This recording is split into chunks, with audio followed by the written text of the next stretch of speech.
This is a Jack Kemp Oral History Project interview with Sharon Zelaska, his personal assistant from January 1977 to February 1997. Actually, June 1977 to February June 1st, 1977 to February 1st, 1997. And we're doing this at Sharon's home in Manassas, Virginia. And I'm Morton Kondracki. Today is January 23rd, 2012. You said at our staff symposium that you were proud to have worked for Jack Kemp. Tell me why. Well, he was just a stand-up guy. You know, I said I was never ashamed to say that I worked for him. All you had to do was say you worked for Jack Kemp, and you immediately got a reaction from people, and 99% of the time it was a positive, even if it was just something to do with his football career. Or I remember, you know, somebody would say, "Oh yeah, I remember he was a great football player," or whatever. I was always proud to say I worked for him. He was just a stand-up guy. I don't know what else to say about it. He was honest. Sometimes to a fault.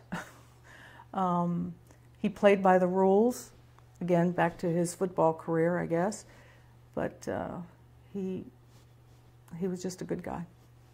And a good family man, you know, that was one of the other things that people always looked at. We had to work everything around the family all the time.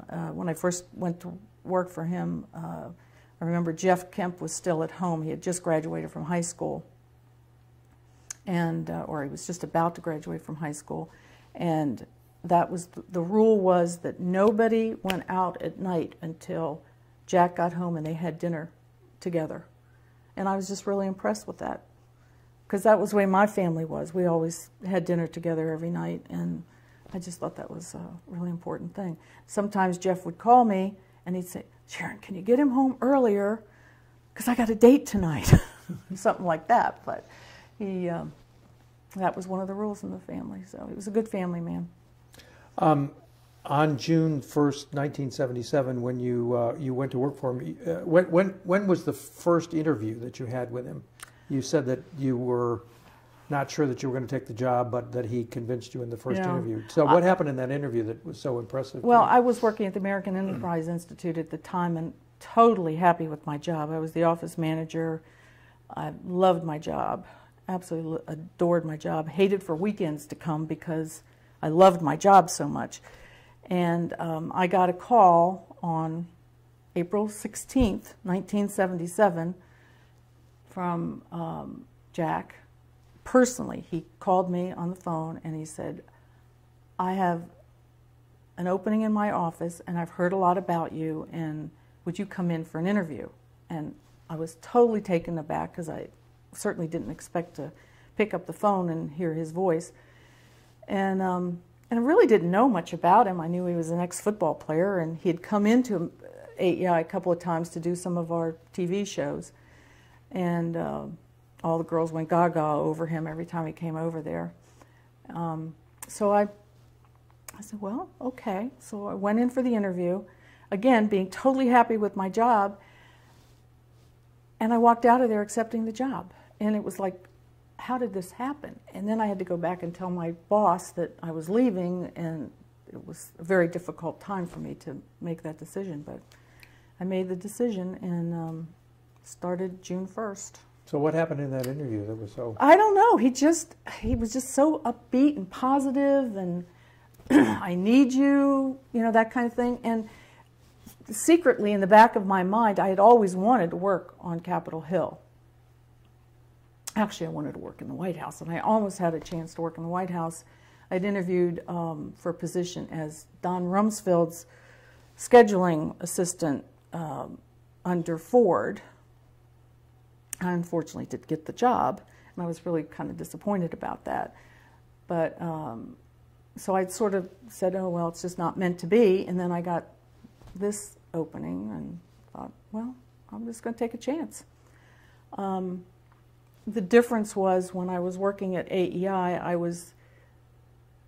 worked autonomously. I was given a job, and all I had to do was make sure it had happened. And I saw a beginning, a middle, and an end. But working for Jack was not the case. After I was there about a month, the office was in such turmoil with everything that was going on, and there was so much, it was so hectic with him running back and forth to the floor. You never got an answer on anything, and I was used to being very structured all the time, and it was a totally different atmosphere up there. And everybody was walking, sitting on top of each other. There wasn't any space. It was very difficult. I remember going in there on a Saturday morning and sitting in the middle of the floor. I was there all by myself, and I just started to cry. I said, "What did you do? You loved that job. Why did you leave this job?" But I followed my rule that I give to every young person, which is always give a job a year, because you cannot tell a job what it's going to be like. And of course, went on to work for him for 20 years, and it was the best thing that ever happened to me. Did you, in all those 20 years, did you ever think about quitting any other time? I got frustrated, sure. There were times when I got frustrated. Again, it all came down to the fact that he was not a very structured person when it came to, he had all these ideas going around in his head, and he didn't always focus the way I wanted him to focus. But once I learned to work around that, I became a happier person. But yeah, there were times when I thought I couldn't take that anymore. But did you ever actually threaten to quit, or? Not to him. Behind the scenes, I probably did to a few staffers. I probably even talked to Joanne about it a couple of times. But I don't think I ever really seriously thought about doing it. But it was hard to work for him because he almost made you beg to do your job. What do you mean by that? Scheduling was the one thing he hated to make decisions on. And I needed to get these things done because the requests were just pouring in. I'd go in there with stacks, and he wouldn't let me make all the decisions. He wanted to be the one to say, I'm going to go to this state or that state or whatever. This is, again, when things got hot and heavy in the late 70s, when he was campaigning for Reagan and all of that. And it just got to be so much. And I was always the last person he wanted to talk to because he knew I wanted him to make decisions on things that he didn't want to have to make decisions on. So I would wait until very late at night sometimes when the Congress finally got out of session, and I'd be the only person left in the office, and I would just sit there waiting for him to help me make decisions on these speaking engagements. And he would talk to everybody else beside me, and sometimes I would say that to him. You'll talk to every other staff member in here just so you don't have to work with me, which is because you don't want to make these decisions. So I just learned to go to him and say, if you don't make a decision one way or the other, this is what I'm going to do. And then suddenly I'd get an answer out of him because he didn't want me making that decision. He wanted to make it ultimately. His ego was such that he had to be the one to make it. But that's how I learned to work around it. But he did make you beg to do your job sometime. So what was the range of your duties? Okay. Oh gosh, it was everything. I took all of his phone calls. I did all of his scheduling. In the early days, I did everything, including getting him to make the decision. I then had to call the person and say, yes, we're going to do it. We're going to do it on such and such a day. We'll do a breakfast or a lunch or a dinner or whatever. I'd have to make all the airline reservations. And back in those days, you actually talked to somebody on the phone, and I'd call American Airlines and I'd say, I want this flight, that. I'd have my own copy of my own OAG back in those days, and I'd make all the reservations. I'd make the hotels, the airlines. I'd talk to the people on the other end about who's going to pick him up. I'd type up the schedule, hand him that. I'd make all of his daily appointments.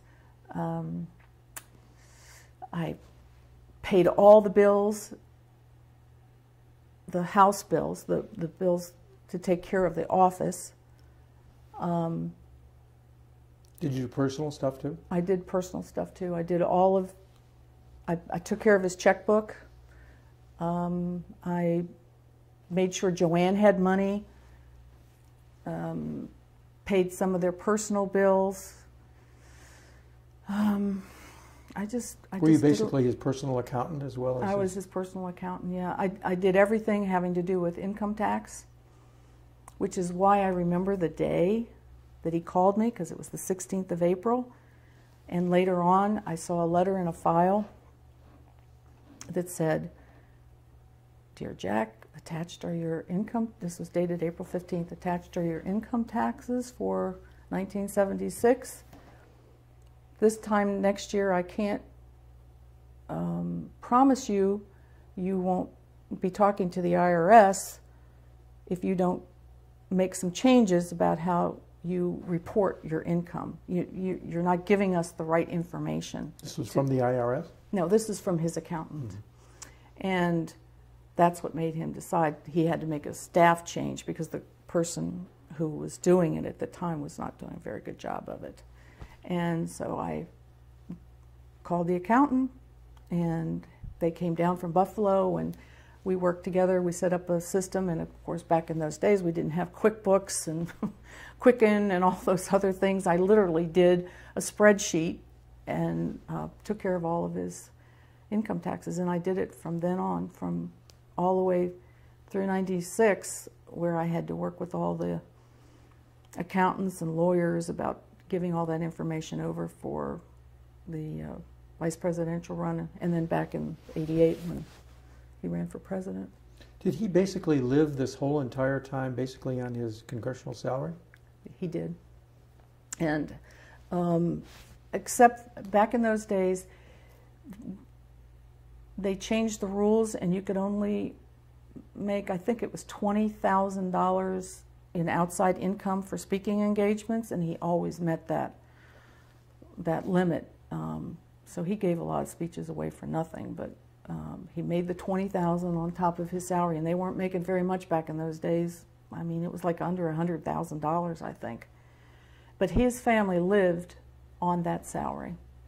And I can honestly say, if you remember the whole check kiting scandal that went on, and we had just left Congress and we're going to HUD, and that whole thing hit the fan with the sergeant at arms and everything in the house, and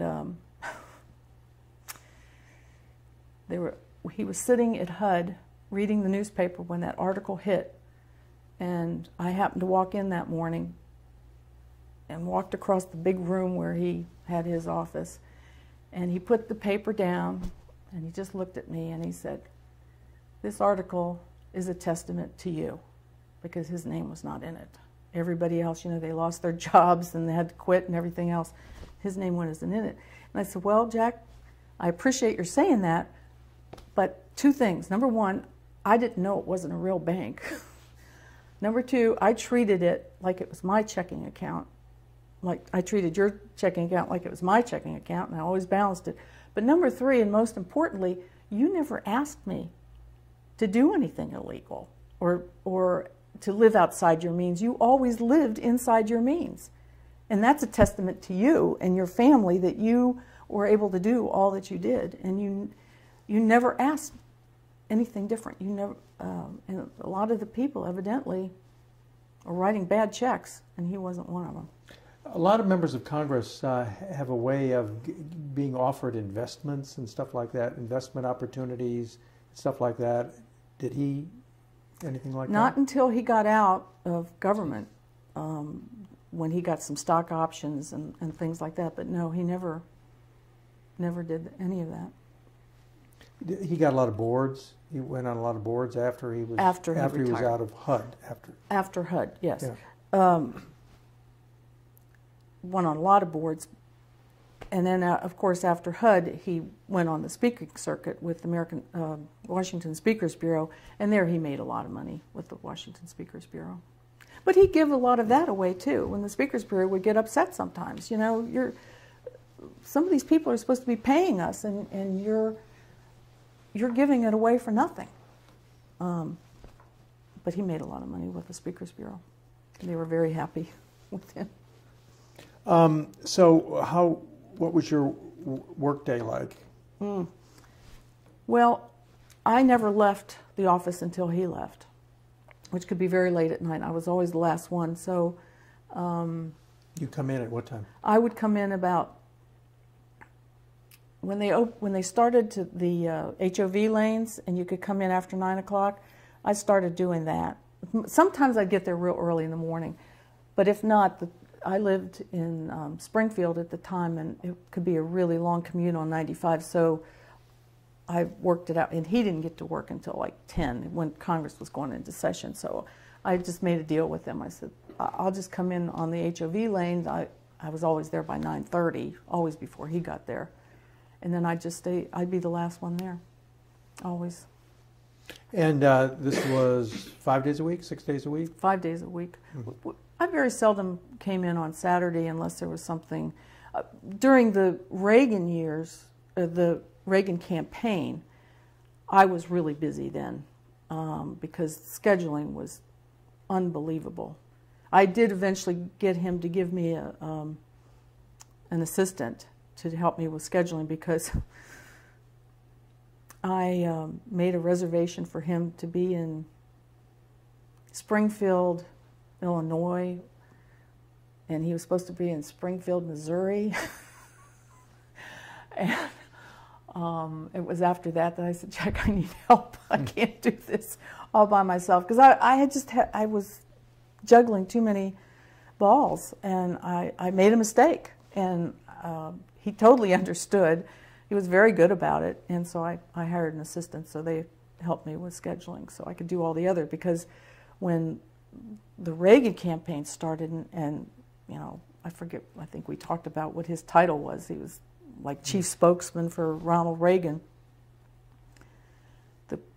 The requests were just pouring in. They got him at the campaign, and then I got him at the office, and they had to assign somebody just to help me with just making the decisions as to where he was going to go, because we still had to work around the congressional schedule and his personal schedule and the football schedule, and Jeff was at that point playing at Dartmouth, you know, and it was very difficult. So did he actually make it to Jeff's Dartmouth games? He made it to Jeff's Dartmouth games most of the time, yes. But it was very difficult to do all that. But we juggled it all, and we'd have some words sometimes about that. And then after Jeff got out of Dartmouth, then of course he went with the Rams, I guess it was, and then we were working around that schedule. And then Jimmy was in high school, and he was playing, and we had to work around that schedule. And then he'd say to me, well, I got to be home for Monday Night Football. You can't book me someone when it's Monday Night Football. Monday Night Football, come on. I mean, I can't. But we did it all. We tried it all. So he comes in at 10 o'clock in the morning, and he's got his obviously congressional work to do. And then he actually went home for dinner every night. I mean, sometimes Congress is there. You know, well, if it was those really, really late nights, you know. Yeah. But most of the time they were out 7:30, something like that. So he would race home. There wouldn't be any traffic at that point, so he could be home by 8 o'clock. They usually ate dinner 8:30, something like that. So it was your job to know where he was all the time, yes. right? Mm-hmm. And we didn't have cell phones. We didn't even have beepers back in those days. And even when beepers were given, he didn't want one. He wouldn't carry it. So, yes, I always had to try and find him. And I had a special number on my phone that only he called, 225-6068. I even remember the number. And when that light would light up, I would know it was him. And the only peace I ever got was when he was on an airplane, because they didn't have phones back on the airplanes in those days, and there were no cell phones. So once I got him on the plane, I could relax a little bit. Did he ever sort of disappear on you?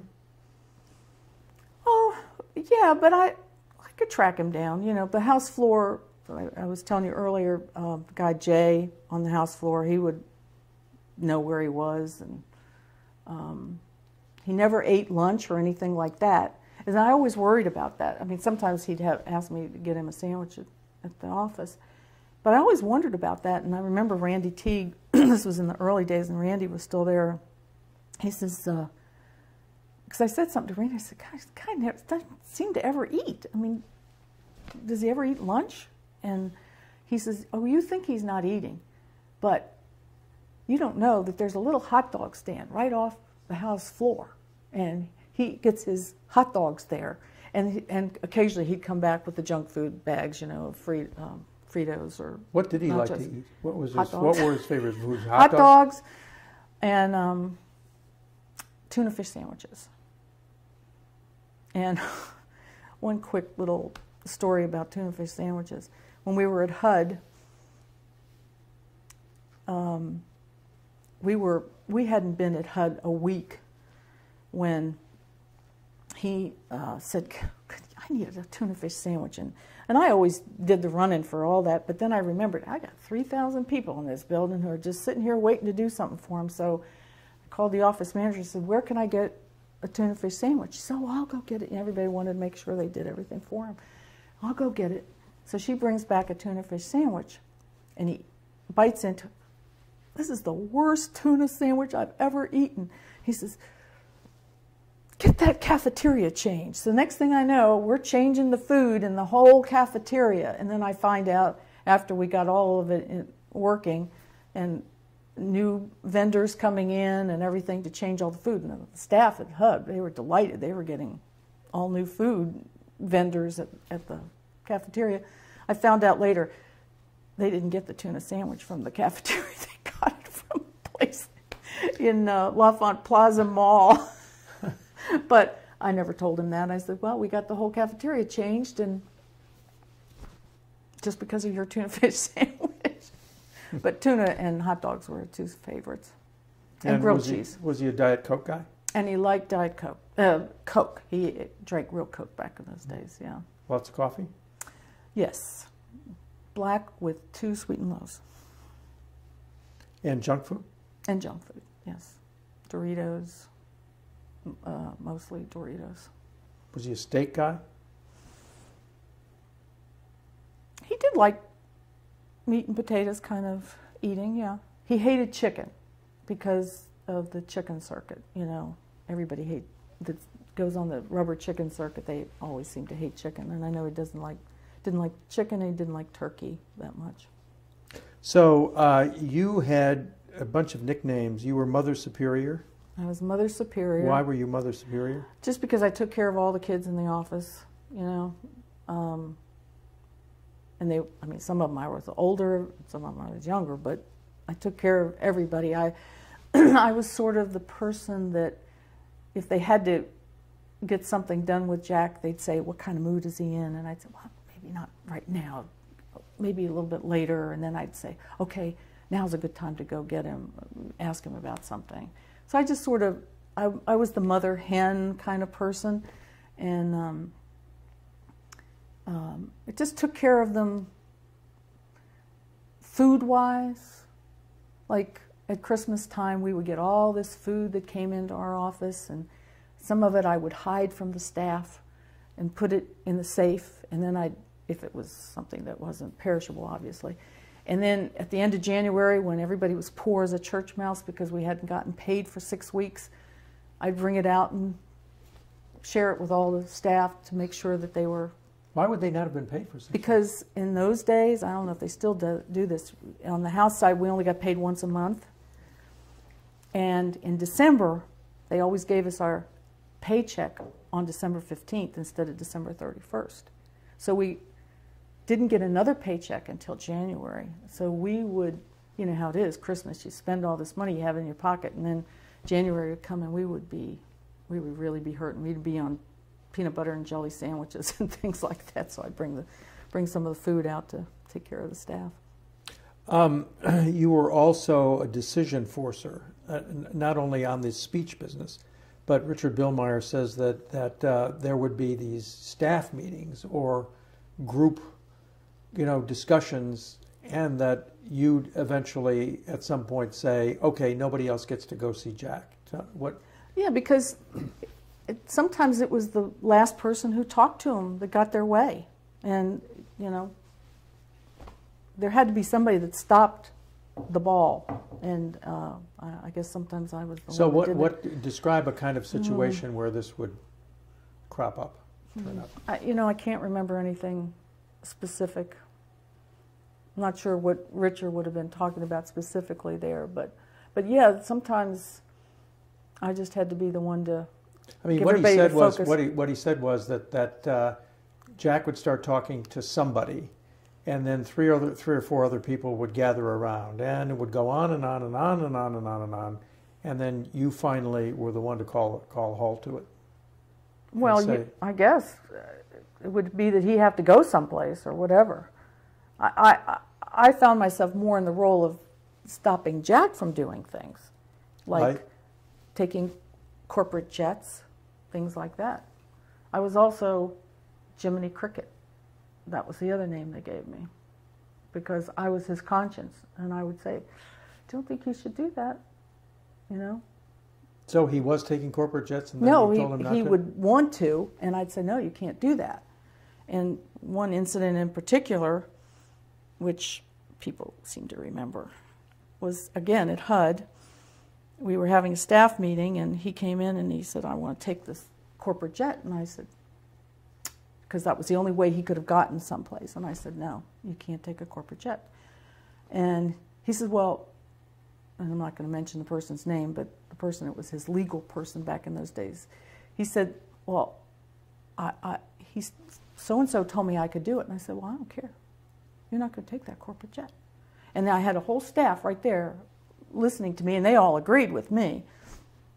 And so he didn't take the corporate jet. And I swear to you, the very next day, the front page of the Washington Post, there was a big article about John Sununu taking a corporate jet. So Jack came in the office. Jack came in the office that day, and the same group of staff that was there when I was telling him he wasn't taking that corporate jet, he came in and he said, "What you guys doing?" And I just looked up and I said, "Well, we were talking about John Sununu. Sure glad you didn't take that corporate jet, aren't you?" And he just looked at me. There was this little look he would give me when he wanted to kill me, because he knew I was right, but he didn't want to admit that I was right, and that was the look I got that day. But he wasn't going to yell at me, because he knew I was right. And I just had to do that sometimes, and just be his conscience. Now, again, not that he wanted to do anything wrong, or I'm not quite sure if I'm explaining it properly, but he just sometimes needed to be told, "No, you can't do that."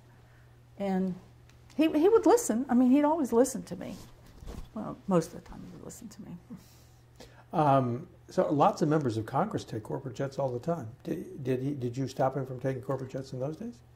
Well, under the Bush administration, there was a rule about it. Yeah, I mean, I can understand a cabinet secretary. But well, there wasn't really any need back when he was in the Congress to take corporate jets, and well, you had to tell people when you did it, because you had to fill out those financial disclosure forms, because they started that financial disclosure in 1978, I believe. It was for the first year you had to fill one of those out. So I was just always looking to see. I was always looking in the future, because even in those days, people were talking about him running for president, and I just always worried about that kind of stuff popping up down the road. And maybe I was too cautious, but it certainly paid off, especially in '96 when we had to turn all those records over. And I bet you can't find one article that says anything about his. And there were a couple of times, Price Waterhouse, it was Price Waterhouse back in those days, always did his financial disclosure and his income tax. And he paid a lot of money to have that done. And a couple of times he'd look at the bill and he'd say, oh, I'm paying so much money for these people to do my income tax. Can't we find somebody else? I'd say, nope, you're going to have Price Waterhouse do it because they've got their name on that. And if people see Price Waterhouse on there, they know it's done right. And it paid off. In 1996 in particular, it really paid off. Nobody ever challenged one thing in there. That's why I don't understand why Romney isn't, you know, he must have something to worry about, I guess. But we didn't. We never worried about anything. What else did Jiminy Cricket imply?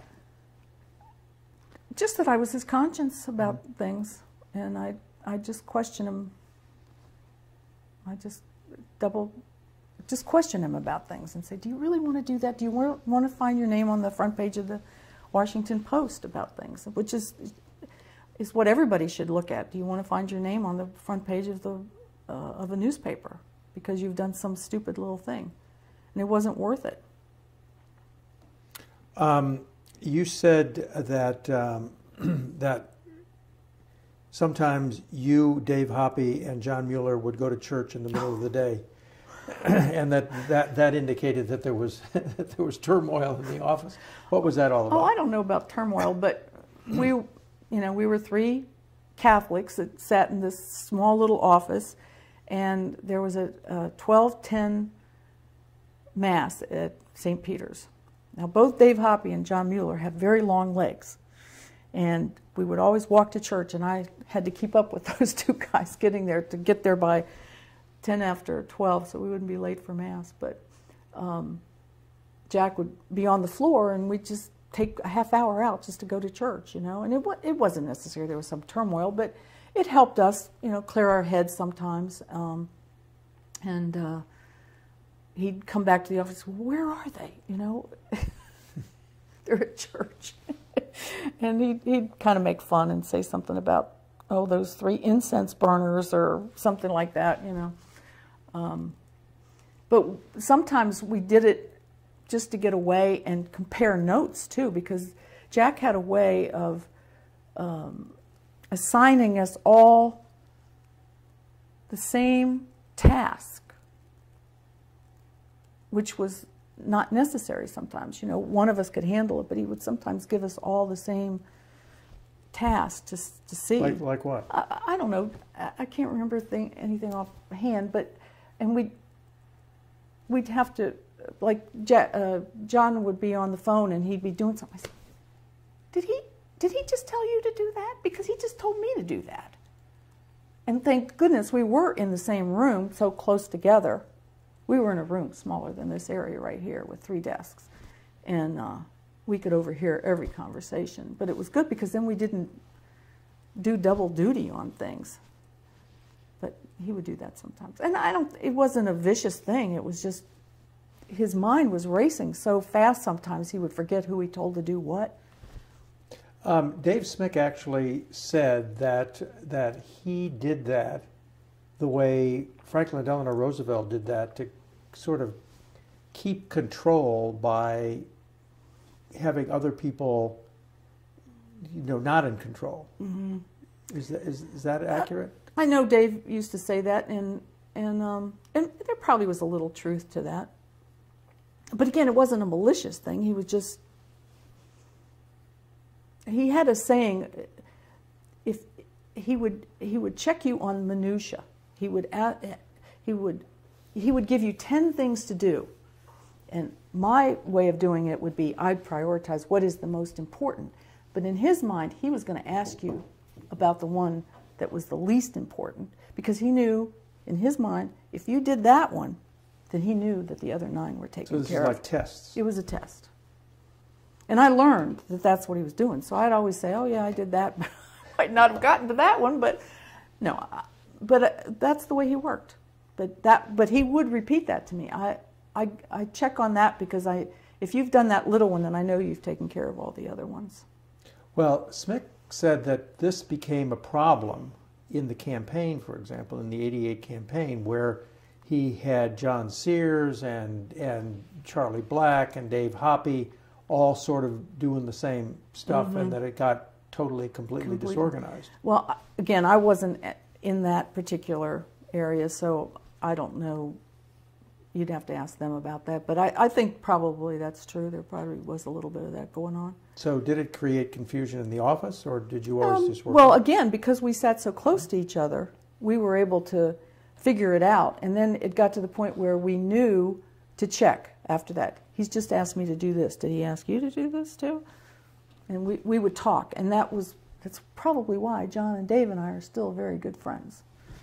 And we get along so well together, because we took care of each other back in those days.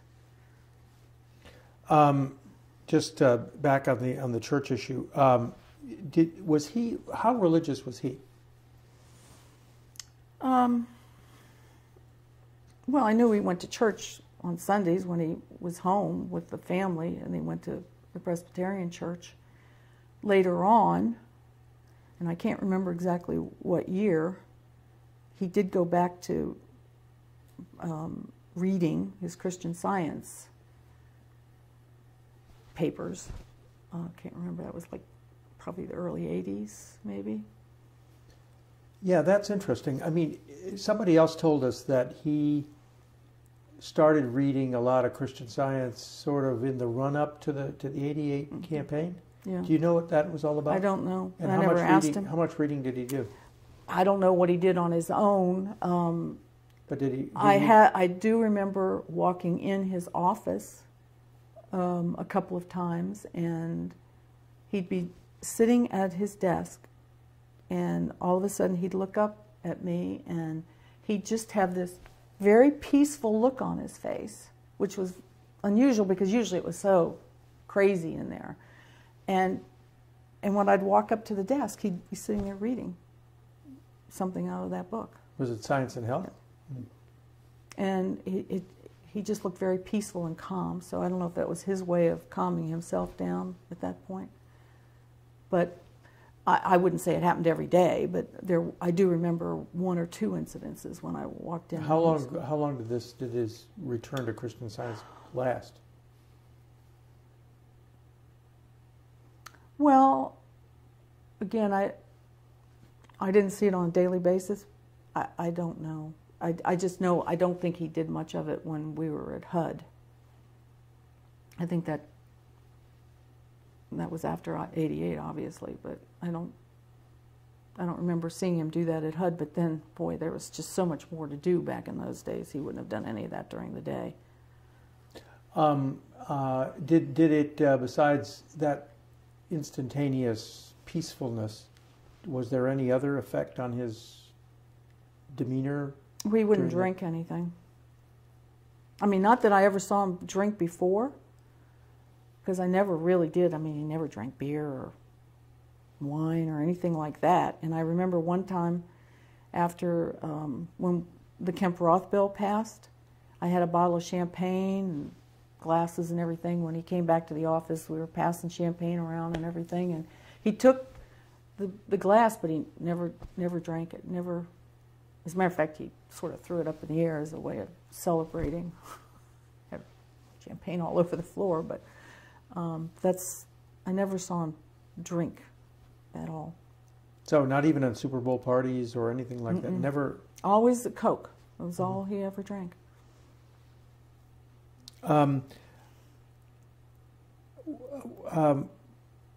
Were there differences in style and the way the office ran under Randy, Dave, and Dave Hoppe?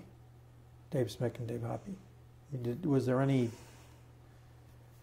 Because they were there during different periods. I mean, Randy Teague was there for the tax issues. Smick was there sort of for Reagan, I guess.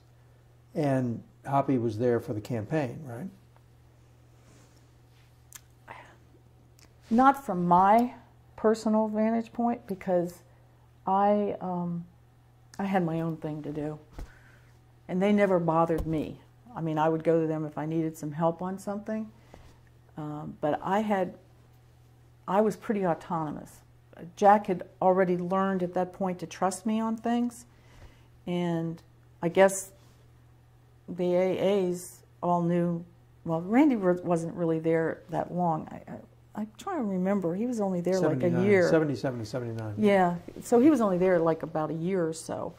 But again, I was trying to reorganize everything during that period. And then we got into the Reagan stuff. So I was so busy, I didn't really pay much attention to that. Smick said that when he came there were a number of women working in the back office that he replaced or got jobs for somewhere else because he didn't think they were very effective. Do you remember anything about that? He says he got them jobs as executive assistants, executive secretaries, but I guess they were doing either casework or something like that. Do you remember anything like that? No? We had that same staff when I came on board. I mean, there was a natural attrition, you know, but I don't remember him doing much of that. Okay. Especially in the casework area.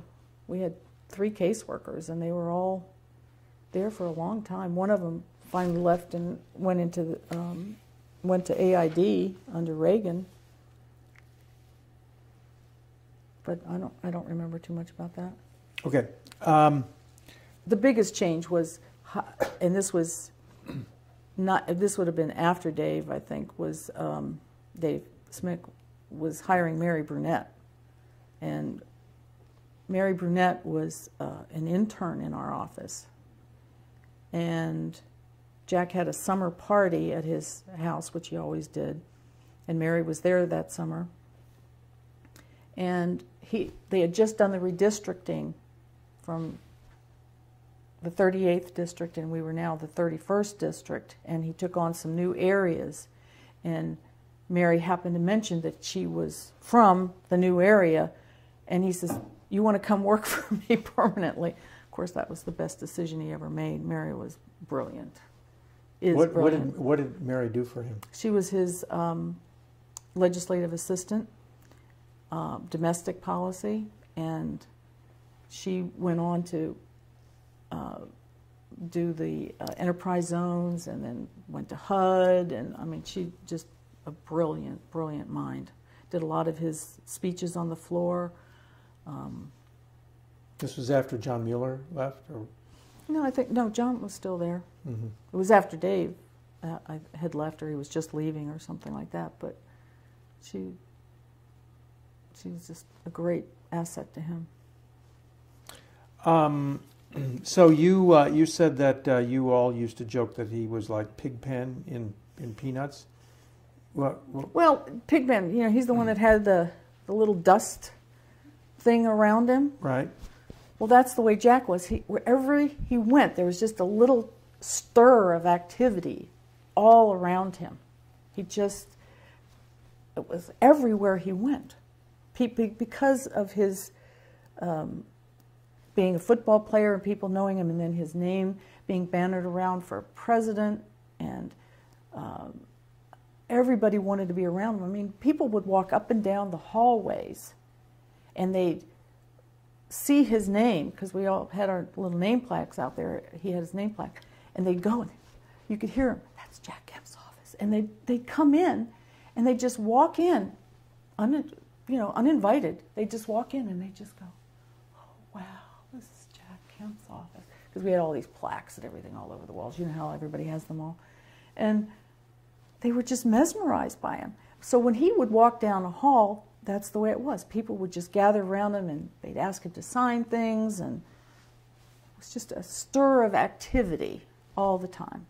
And he had about 12 balls flying in the air. And he all always the time. had all these things he was doing, and he never said no to anybody. I would tease him sometimes. Well, it was more than teasing. I would say, "Jack, just say no. Read my lips. See how I say the word no," because he would never say no to anybody. I said, all you have to do, you don't have to, all right, don't say no specifically, but just say, "I'm not at my desk right now. I don't have my calendar in front of me. Call my office and they'll help you. That's all you have to say. You're not being mean to them. You're not saying yes. You're not saying no, but just give it to somebody else. Instead, he did what? He would say yes to everything. Well, next thing I know, I'd get a phone call from somebody. Well, he said he could do this breakfast for me on such and such a day. And the worst thing that happened, and this was during the Reagan campaign, was a member who still happens to be there. He was running for Congress, and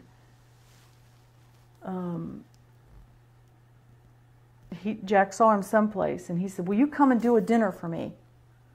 And Jack said, "Oh yeah, sure, I'll do a dinner." Just like that.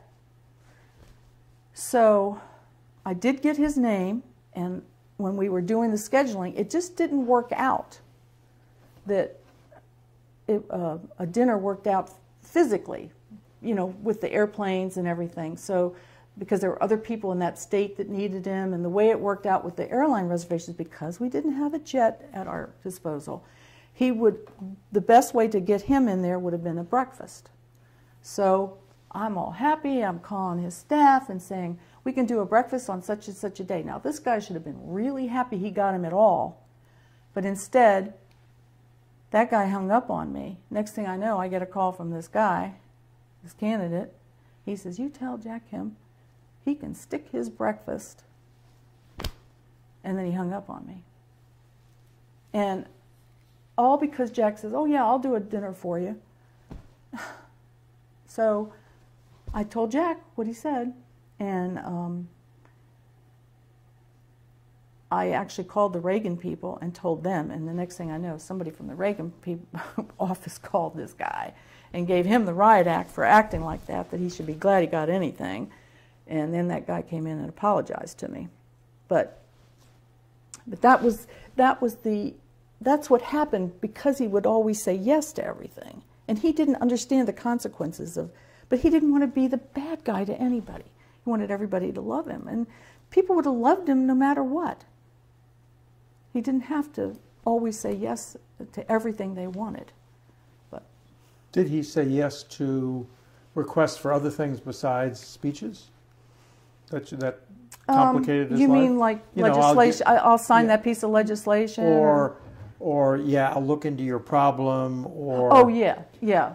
He did that. And that was fine, because that's what we were there for. If it was a constituent, that's what we were there for. So I had no problem with that at all. Our caseworkers were busy, and that's what they were supposed to be doing for our constituency. And we had a very good reputation with our constituents for getting things done. And a lot of it had to do because of his celebrity. We were able to make calls and get things done.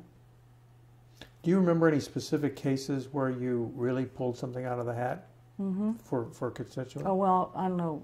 Not a constituent or necessarily. Whatever.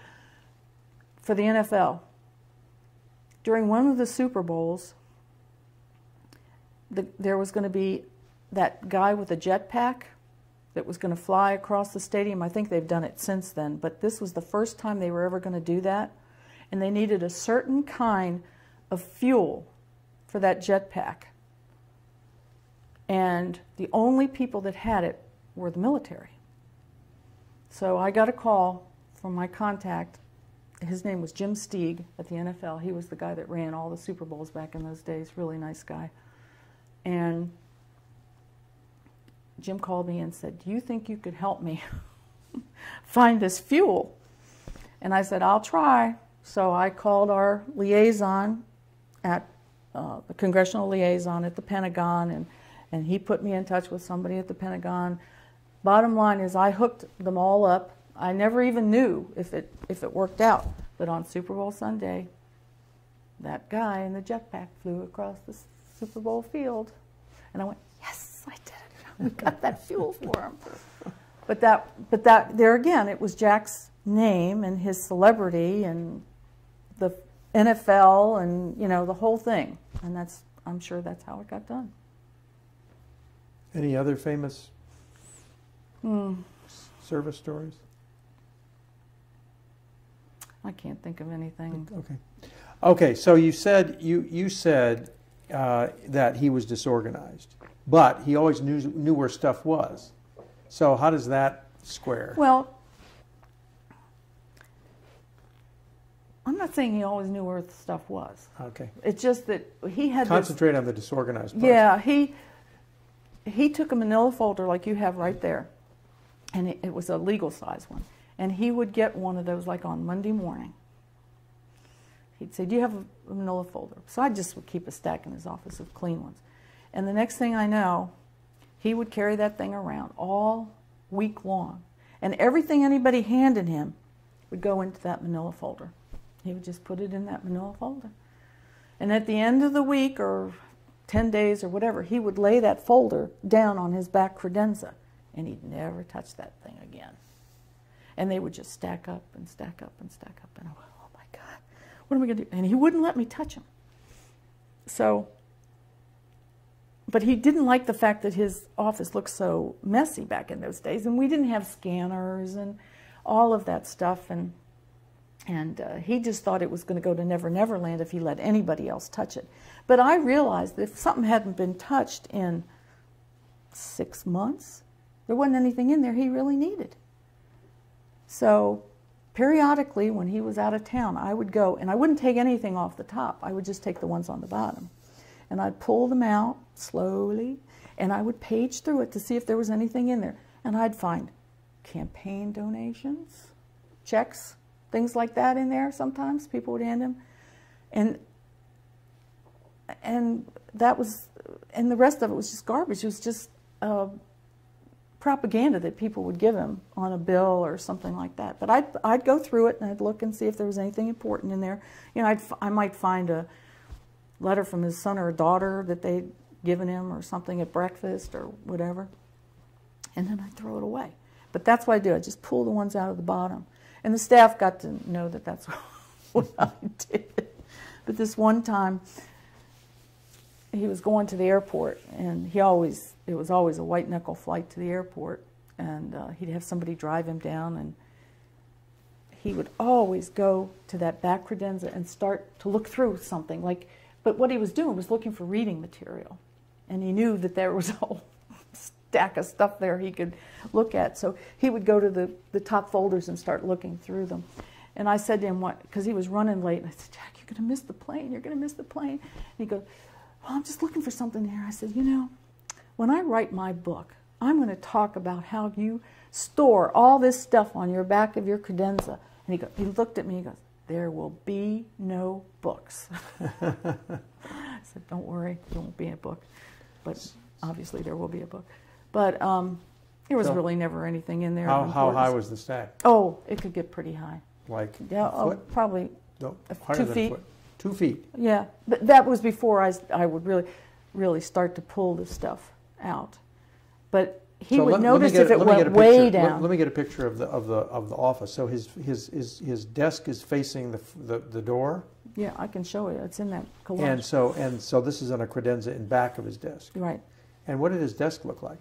Same, but I kept the inbox and the outbox clean so that I could give him that, and he would always put the out stuff in there. But it was kind of stacked too, but mostly it was the back credenza that had a lot of this stuff. But the staff says that he would read stuff, tear it out, and then fire it off to them, too. Yeah. Oh, yeah, he would do that, too. He would pull something out of a newspaper, write Mary on it, and then he'd put it in his outbox. And that's what I would do, is I'd distribute all that stuff to all the staff. But, yeah, he was big at pulling articles out or circling something. And you said that he read all the papers. How many papers did he read? Well, most of them he got at home, so I don't know what they... Obviously, the Wall Street Journal, the Washington Post, Washington Star back in those days.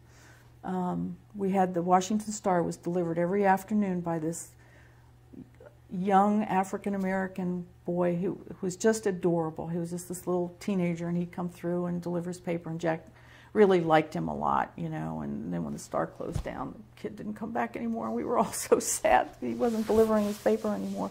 But he'd come by every afternoon. So we got the Star, and you know, we got all the magazines, Time, Newsweek, all that stuff. And he read them all? Well, I mean, he would look through them. I know that. What about books? Were you the one who got him his books? I don't know. Books would just pour into our office. Everybody was always sending him something, and they'd be autographed copies. He never threw any book away, and then he would buy a lot of them himself. That's where he would go. He would go to bookstores in airports and things like that, and he'd come back with 3 or 4 books.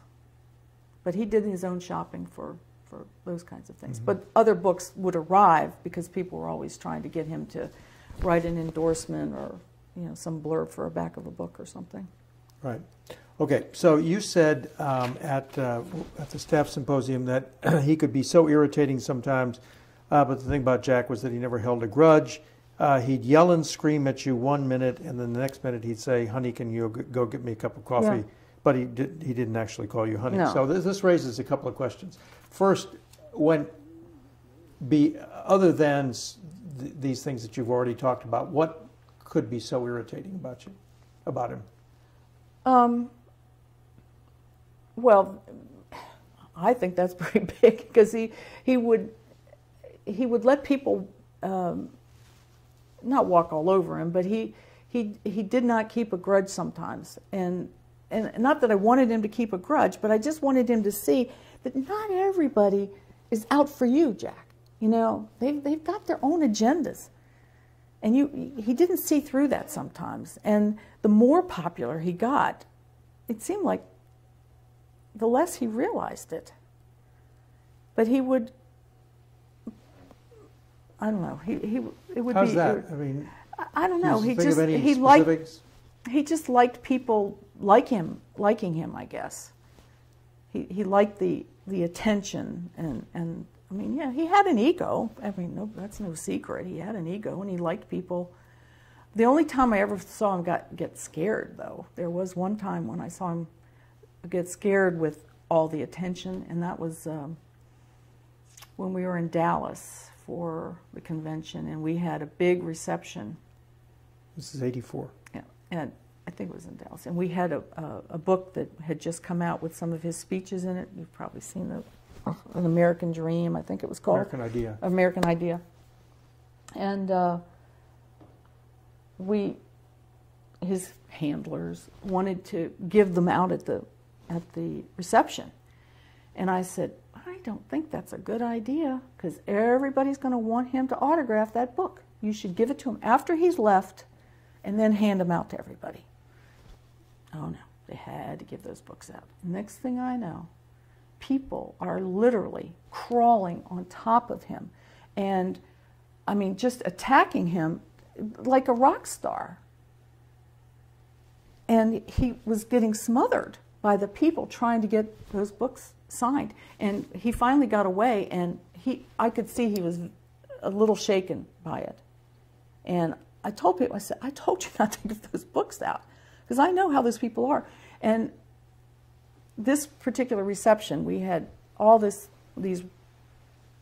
hors d'oeuvres and everything laid out, and the hotel had used decorations in the middle of the table, and they were laminated pieces of bread, you know, faux bread kind of things, you know, to make decorations and everything, and fruits and things like that weren't real. It was like locusts had come in on that table. They were even stealing the loaves of bread just to be able to say that they had been in a reception where Jack Kemp was.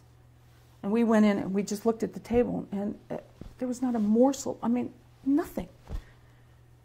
And like I said, he was visibly shaken.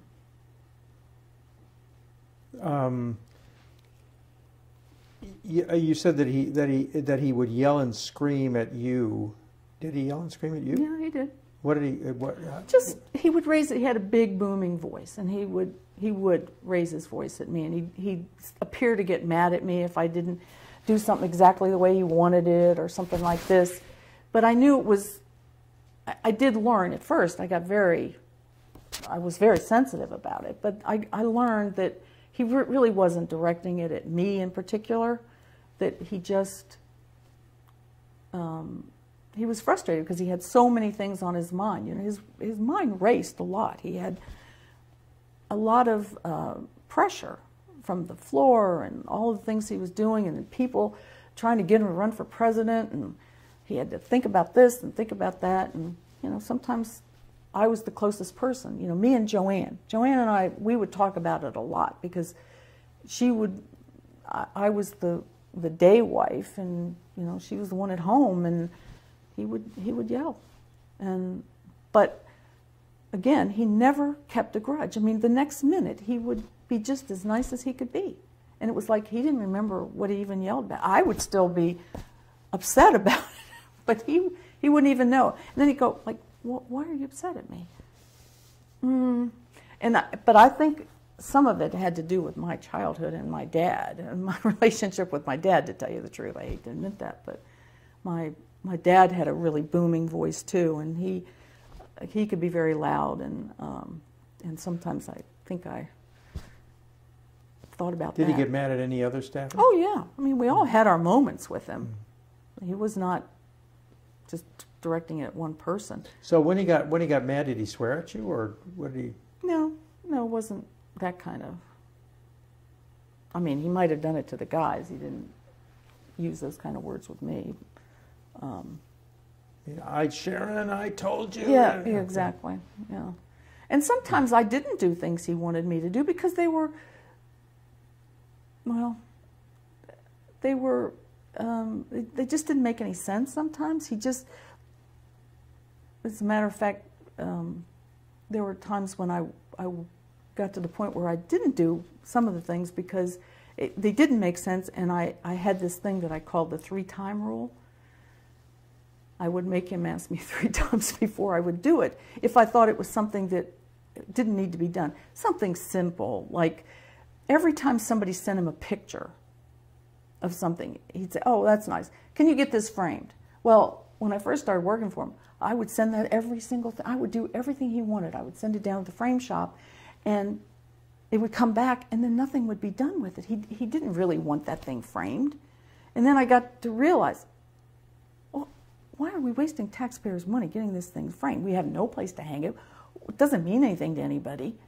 So I wouldn't do it. And then if he asked me the second time, no, I'm not going to do it. But then if he'd asked me the third time, then I'd say, oh, I think he really wants this done, so I'd get it done. So when I retired, at my retirement dinner, John Mueller admitted, and he told the story of my 3-time rule, and Jack had never heard it. So he squealed on me about my 3-time rule, and Jack just looked at me, "What do you mean, the 3-time rule?" I said, "Well, I had this little way of not doing something. You asked me if I thought it was insignificant." You said that part of your Jiminy Cricket job was to sort of keep names of people who had crossed him.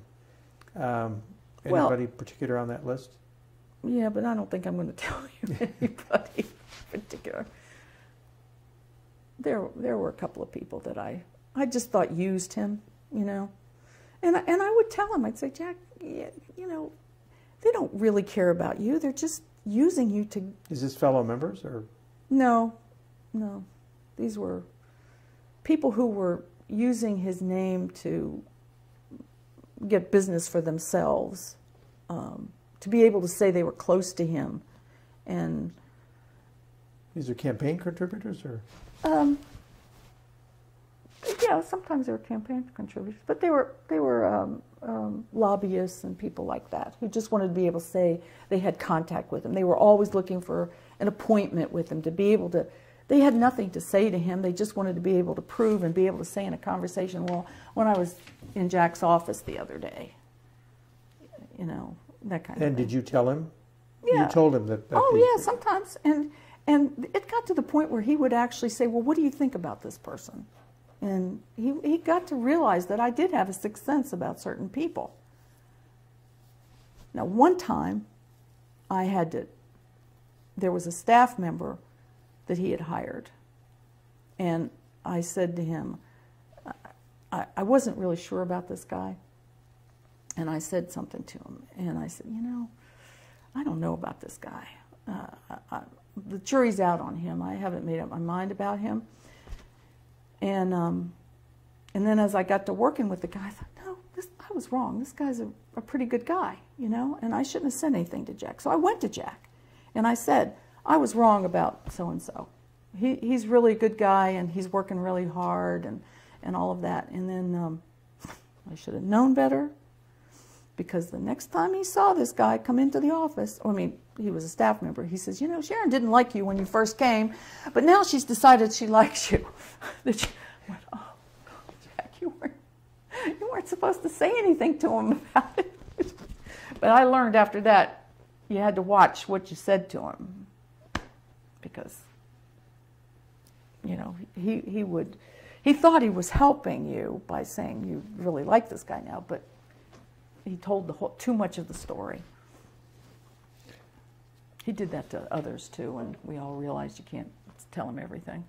You said you said in this staff symposium, honey, he would say to you after getting mad, honey, can you get me a cup of coffee? But he didn't call me honey. What did he call you? Well, Sharon. Sharon. Yeah. Okay. And sometimes he would call me babe, but you know, back in those days, we didn't take things like that personally. He would call me babe sometimes, but he called Joanne. I mean, sometimes he called me Joanne. Honestly, he would call me Joanne, and she told me he'd call her Sharon sometimes, you know. But distracted. It was, yeah, that's all it was. In general, how did he treat women? Well, I mean, you know, I don't think any of the females that worked for him could ever, you know, say anything derogatory about him. I mean, he was pretty normal with everybody. Yeah, that's about all I can say about it. The issue came up about blacks, and you said that he had one black staffer, full-time staffer named Jimmy Whitehead. Who was he? He worked. He took care of our. Oh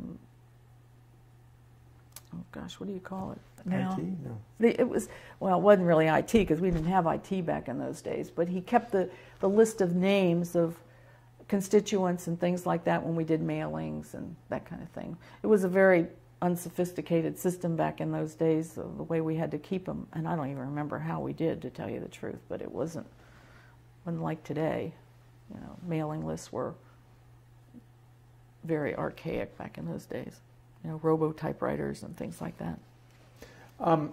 Well, since he was clearly an equal opportunity person, you know, and had lots of black friends and stuff like that, how come that there weren't any high-ranking black staff members? Did he go looking for them or not? We didn't have a whole lot of turnover, you know. We really didn't. People, once they got there,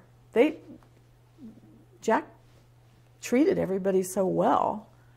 People wanted to be there, and you know, they weren't fools. They saw what was happening with his name and everything, and he treated people well, and people wanted to stay. I mean, yeah, there were certain incidences where people had to move on for various reasons. They'd go back to Buffalo, or you know, something like that happened. But there really wasn't a lot of turnover.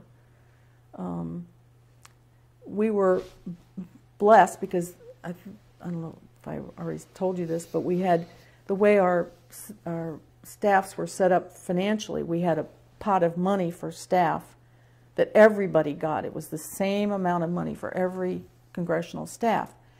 But he was a member of the leadership, so he got an extra pot of money for that. So he got some staff for that. And then he had positions on different committees. So we got, that's how, like, Michelle Van Cleve was paid, you know, that kind of thing.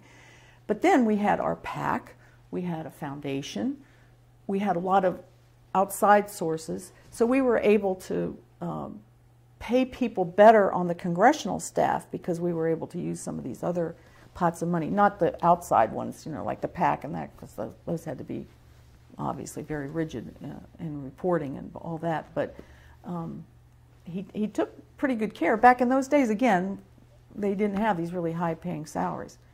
I mean, when I left, I was only making like $60,000 in '88, which, you know, was a pretty good salary, but it certainly wasn't.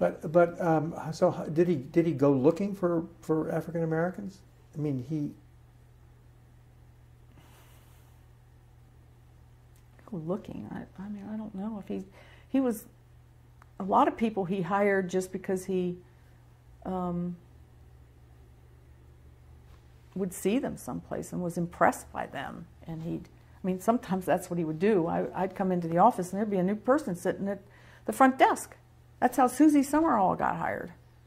Who was she? That Pat Summerall's daughter. I came in one day, and Susie Summerall was sitting there. No, wasn't that? No, Susie. That wasn't the right one. Take Susie out. She wasn't the one. It was another girl. But anyway, she was there, and I'd say, "Who are you?" And she said, "Well, Jack hired me. I'm so and so, and I'm the new receptionist." Well, we did have an opening, but it was not like you just don't hire somebody off the street. But that's the way he was. He was impressed with this person someplace, and next thing you know, that's how he would hire him. Were there any celebrated firings?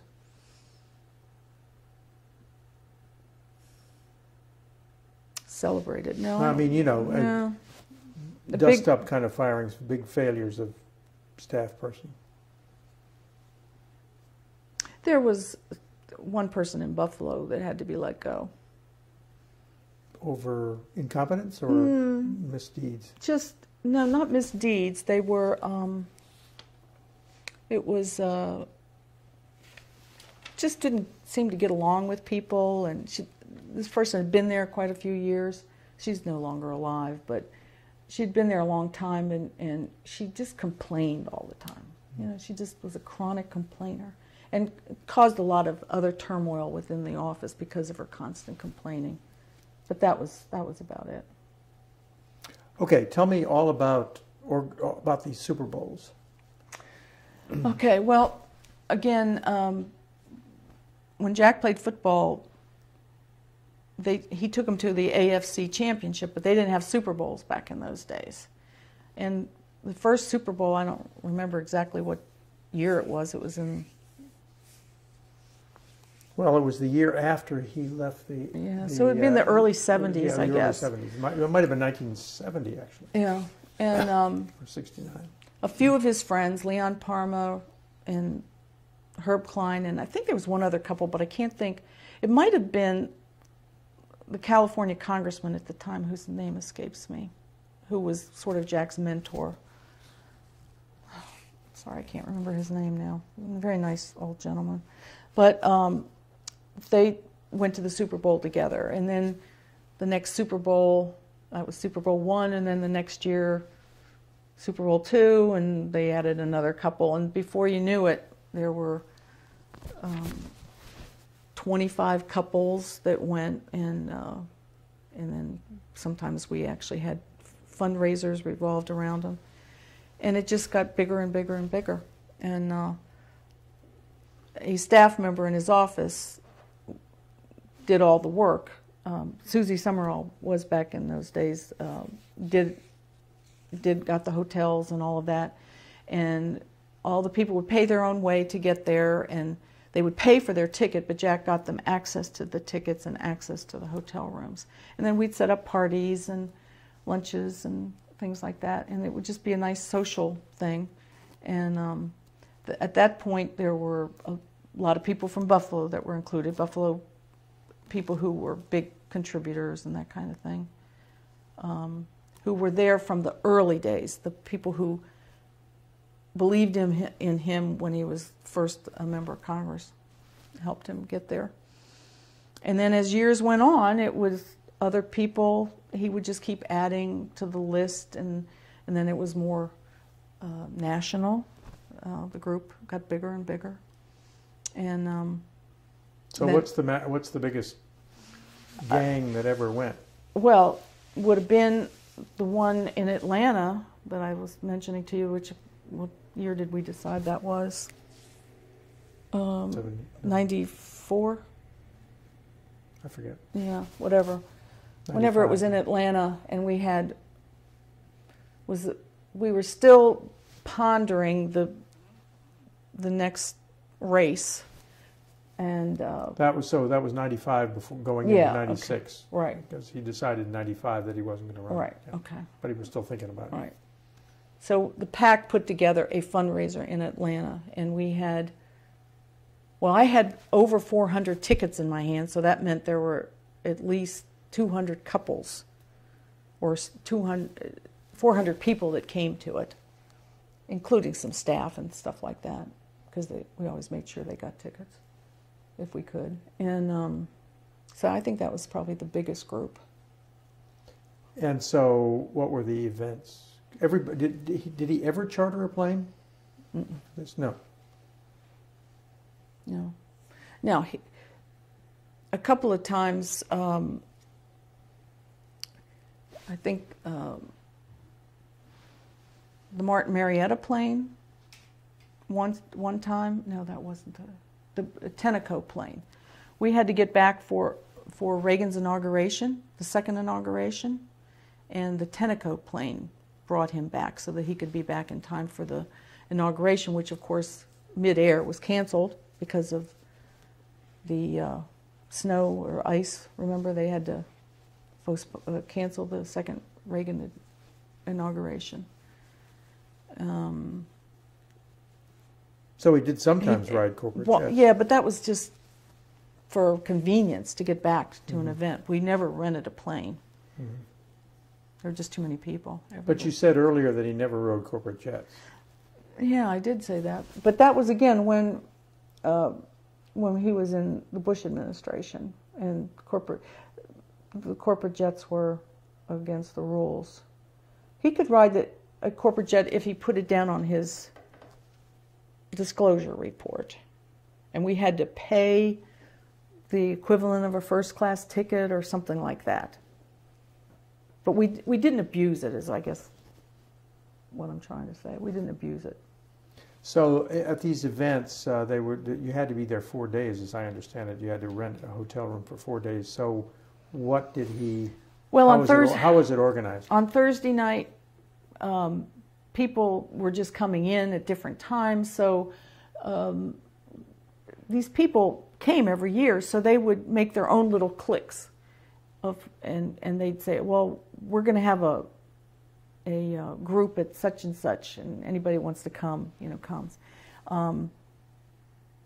Dow Chemical used to put on a big party on the Friday night, and not for Jack, but for Super Bowl people.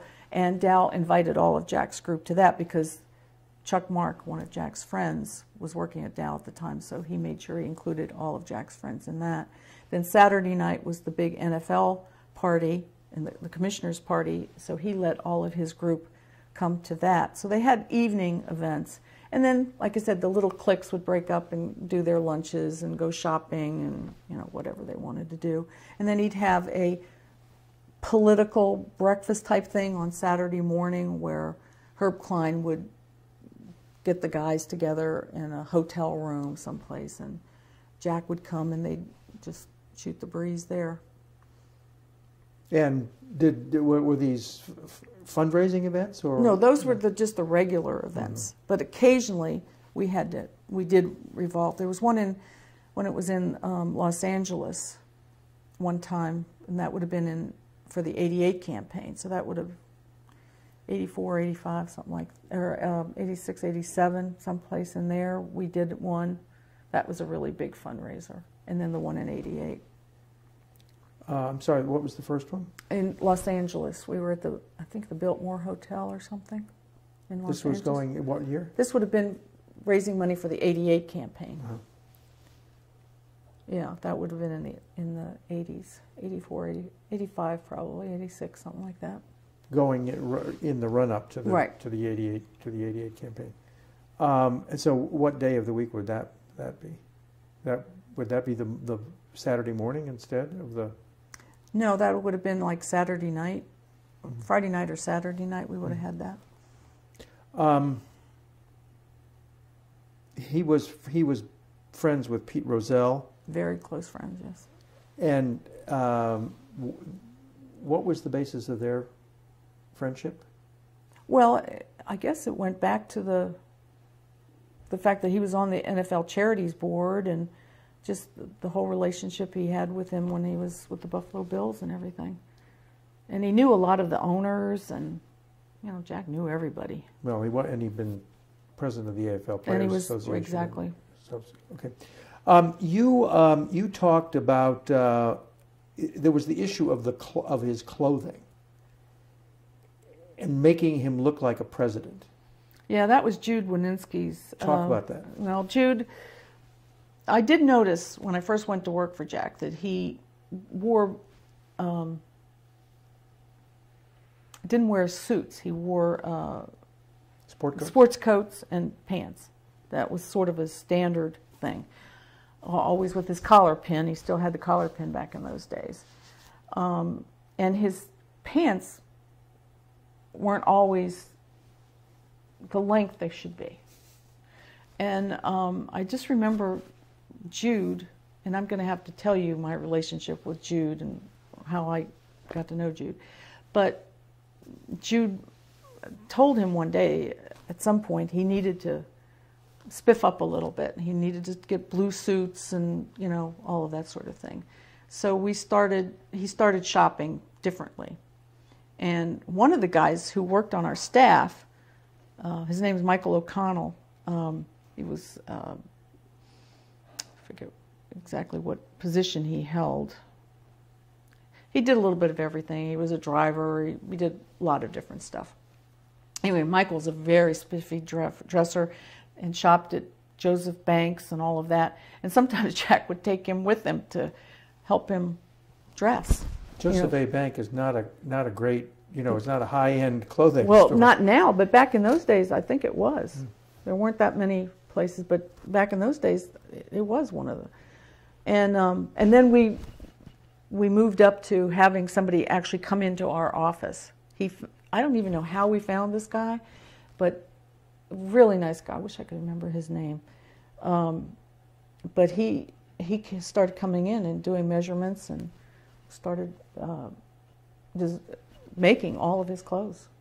And but it was Jude who told him he needed to dress more presidential.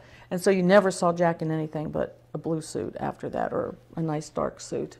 And tie, always had a nice set of ties, and he had his shirts made, and with the monogram and all of that sort of thing. But Jude was the one who pushed him to it. What did Jude think he should give up the tie pin? I don't think so. It just got to be trademark. His trademark. Right. What about his haircut? There was this cartoon in the Post that used to lampoon him as Bob Forehead. Bob Forehead, yeah. Did anybody ever say, cut your hair shorter? Because you see his football. Well, you wouldn't have a crew cut. Yeah, you wouldn't have a crew cut, but there's a normal haircut, and then there's this big haircut. I don't know. He went to the barber on Capitol Hill, the house barber. He had one guy over there that he always went to. And then when he left the Hill, actually when that guy retired, might have been all about the same time, he started to go to the guy that Joanne would go to. And then that guy used to come, his name was Ari something or other. Anyway, he used to come to Jack's home to get it done. He obviously liked his hair that way. Yeah. Because he had it the same way for years and years. How conscious of his appearance was he? Somebody actually told us that he was vain, that he would look in the mirror a lot. Yeah, he did. Last thing he did was when he would walk out the doors, he would do one of these things. And one of our other pet peeves among the staff, which we always laughed about, but it would get so frustrating too, was the fact that he wouldn't shave in the morning. And we teased him about this all the time. And he had a bathroom in his congressional office, and he would have his doc kit in there. And before he was going to go out for the evening, if it was some social event, or if he had to get on a plane or whatever, it was the last thing he'd do is go in there and shave. It was like, Jack, You got a plane in a half hour and you're in there shaving. Why don't you shave in the morning when everybody else shaves? Well, because I have a very thick beard and I'd have to do it twice. So he'd come in with a shadow all day? Well, you no, it wasn't really that bad in the morning, but you'd think he would just do it in the morning but he never did it that way. And I remember John Buckley, especially during the campaign, he was so frustrated with him on that shaving thing. Because it would take out time from, we were on rigid time schedules all the time during the campaign, and all of a sudden, well, I've got to shave. And you never knew when that was going to happen. So John bought him an electric shaver, which he would never use. But that was one of our big pet peeves, that he would stop everything to shave. And again, back in those days, the planes, he would just catch them in just a nick of time. As years went on and all the changes were made at the airports, I wondered how in the world he ever had a way of ever made it 2 hours before a flight, because he could never do that back in the. I actually remember one time calling United Airlines at Dulles and actually asking them to hold the plane for him, and they did. Now that would never happen today, but back in those days, we held the plane for him, and I know that to be true because the lady that I called was at his funeral, and we talked about that day at the funeral. I said, "You remember that day you held the plane for me at Dulles Airport?" She said, "Oh yes, that would never happen today." I said, "No, it certainly wouldn't." But that's how much they liked him. Was he running chronically late all the time? He would, not all the time, but yeah, there was always a little pressure at the end. Yeah. For every plane, right? Yeah. So, up in Buffalo, they told these wild driving stories. So, him putting his foot on the top of the accelerator when somebody else is driving the car and driving on sidewalks and stuff like that. Are there Washington stories like that? I'm sure the drivers have some of those. That's why they called them white knuckle flights, because he would always, or trips, he would always do the driving, and whoever it was would be the one to bring the car back, and they would just sit there, And I know I went once or twice, and I was just scared to death because he would just go so fast, and seemed so reckless. And he would do one of these things, zipping in and out, lanes, and did he run red lights? Probably, yeah. Did he carry footballs in the car to give away in case? No, I know Eddie tells that story. He would always keep footballs in the car for that reason, but no. But I will tell you one story about footballs and bubblegum cards. If anybody out there has a football, I can honestly tell them that is a real signature on those footballs, because I would never let anybody forge a football. There were letters and things like that might have somebody else's signature or the signature pen or something like that. I said, but every football out there is a real football. So were you the football distributor? I was the football distributor. I would get them from the NFL, boxes of them, or we'd go out and buy them or whatever. And those were always real signatures, as were the original bubblegum cards. If you had an original bubblegum card from the early days, those were all real signatures. I would never let those be put on the auto pen. The newer bubblegum card that came out in a pack of, I don't remember, it was a newer one with him in a suit. That's the difference between them. It wasn't a football uniform. Some of those would have gone on the auto pen, but I would never let an original bubblegum card go out. How many footballs and bubblegum cards a year would you? Oh gosh, I can't even tell you. I wouldn't even venture a guess. But that was the other thing that he procrastinated on, was signatures. And people were always sending in pictures. Can I have an autographed picture? Okay, so I would put the person's name and address on a picture and put a paper clip on it, put it in a file, and try and get him to sign these things. And people would wait months and months for these things. Or they'd send these little miniature footballs or big footballs. They'd pay for all this stuff, and they'd sometimes pay for the shipping, because I'd say to them, I don't have the means to, I can't send it, I don't have the money to pay for the postage. So you've got to include the postage too, because we were in Congress and I couldn't use the franc or anything like that. So I would, they would send the money for the postage and all that. But all this stuff would build up in my office because he hated to sit down and sign things. And then they'd call me and they'd say, well, when are you going to get it done? Oh, trust me, I still have it. And then one day I'd say, Jack, you've got to sign these things for me. Because so you had boxes of footballs? I would have boxes of them. Just boxes of stuff to sign. And then there were the people who would want an autographed picture. And then it got to the point where I started to recognize that there were the same people asking for the same pictures. And so I would just hold them back after a while. And then one time I called somebody and I said, what are you doing with these pictures? And there was no eBay back in those days, but they were selling them. And I cut them off because I realized what they were doing. They were selling them. And we were having to pay for all that. So, but yeah, months would go by sometimes. It was very frustrating because he didn't realize, that was the other thing he didn't realize, because he didn't do something right away, then I had to take 2 and 3 more phone calls about that. Same with scheduling, because he didn't make a decision right away. I had to spend more time on the phone placating somebody because he wouldn't make the decision on it. And it was a waste of my time. And sometimes I'd have to tell him that, you're wasting my time now by doing this. And I don't have that extra time, Jack, nor do you. So let's do it when I ask you to do it, and we'll save everybody a lot of angst, you know. That's when he started yelling at you. That probably was when he would start to yell at me, yeah.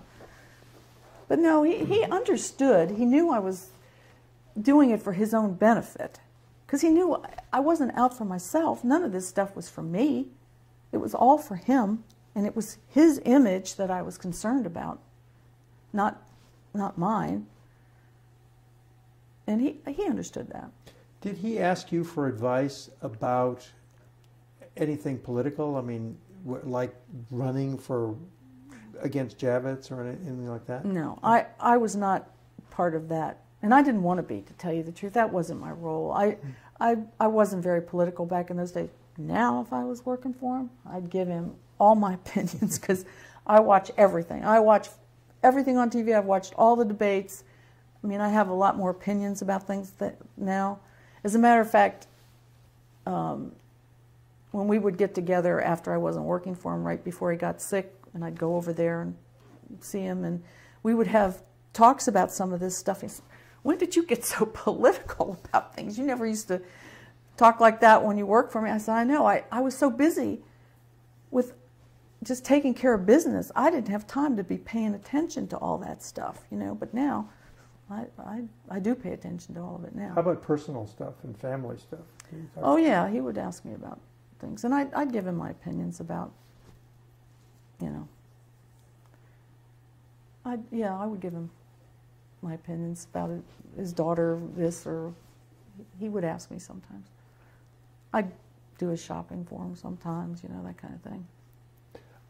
Somebody actually said to us that in spite of his, being there for his family, that he was not really intimate, even with them. That, you know, have a heart-to-heart talk with his kids. That there was a lot, you know, there was not a lot of intimacy. What's your? I think back in those days when they were younger. But as he got older, I think he became more attached to them that way. Especially when he saw what they were going through with their children and that kind of thing. He understood a little bit more. But I think that's probably true when they were younger. He was traveling so much. And I mean, there was the football and then the congressional. And you know, Joanne was the one that was, that they were very close to, because she was there all the time for him. And somebody else said that there was this, in spite of this outgoing personality that there was a kind of an aloofness, that he was a kind of a quarterback. You're the quarterback, and you can't really get too close to all the players. They're kind of, and somebody else said that that his relationships with other people was, oh, that guy really loves me, but there was a kind of a cocoon around him. Yeah. Well, I don't think he had a lot of close personal friends, you know, like most, you know, I think most men have at least one or two very close personal friends. His brother Tom was probably the closest friend that he would talk to, and even then, I don't know that he was as close as some people get. So yeah, I think there was a little bit. What was that about, do you think? I don't know if it was the third child syndrome or what. Okay, one thing that I don't know a lot about, and you were there for, is the HUD years. So let's walk through that, and then I want to ask you about relationships with a number of people, and I don't want to wear you out here, but we'll continue. So who were his top aides at HUD?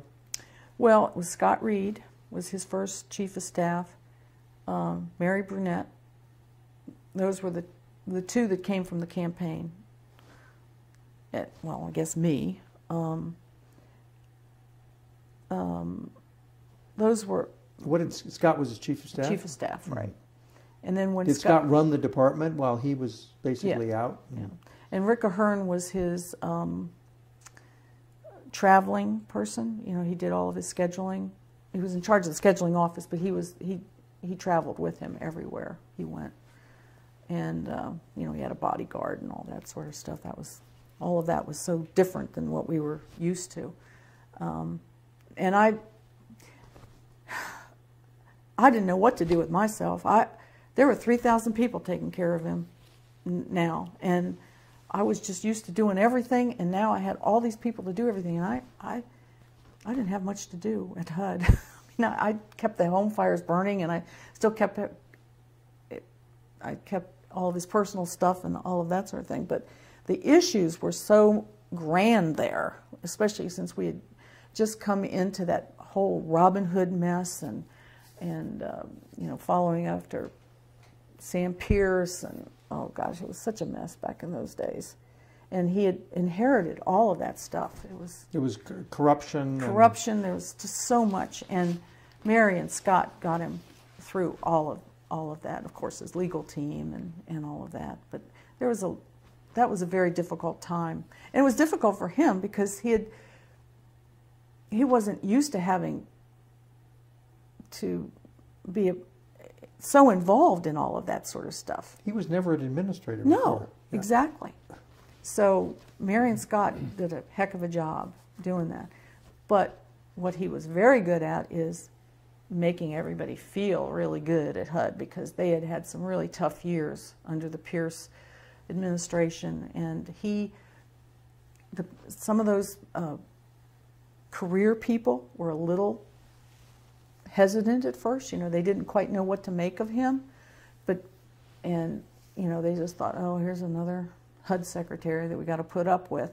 But by the time we left, those people really didn't want to see us go. They really would have liked us to be there another 4 years. They loved us. And he treated them so well. He really did. And that, again, was my little cheerleading thing that I did to make sure that he saw what he could do for these people to get their spirits up. Because I talked to some of these people, and I knew what they put up with. Like one day I was walking through the hall, and I was with him, and I noticed that one of the girls who was a career person went up against the wall, kind of like this, when he was going by. And I thought, well, that was a strange thing for her to do. So I went over to her afterwards. I said, Sandy, why did you do that? She said, oh, we were told when Sam Pierce was here that if he was walking through the halls that we were just supposed to go up against the wall and just stand there and not speak to him.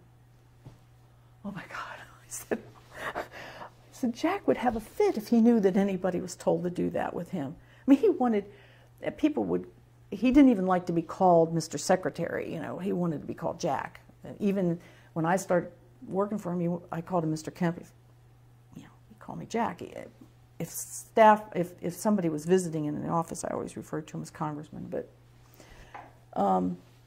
so we had to do a little pep thing in the office, and we started to do things like for National Secretaries Week. He had a luncheon room and everything, and a cook that was assigned to him. So for National Secretaries, I had each of the department heads, I think we had like 20-some department heads, put the names of all the secretaries in their division in a hat and pull one name out, and that person got to have lunch with Jack.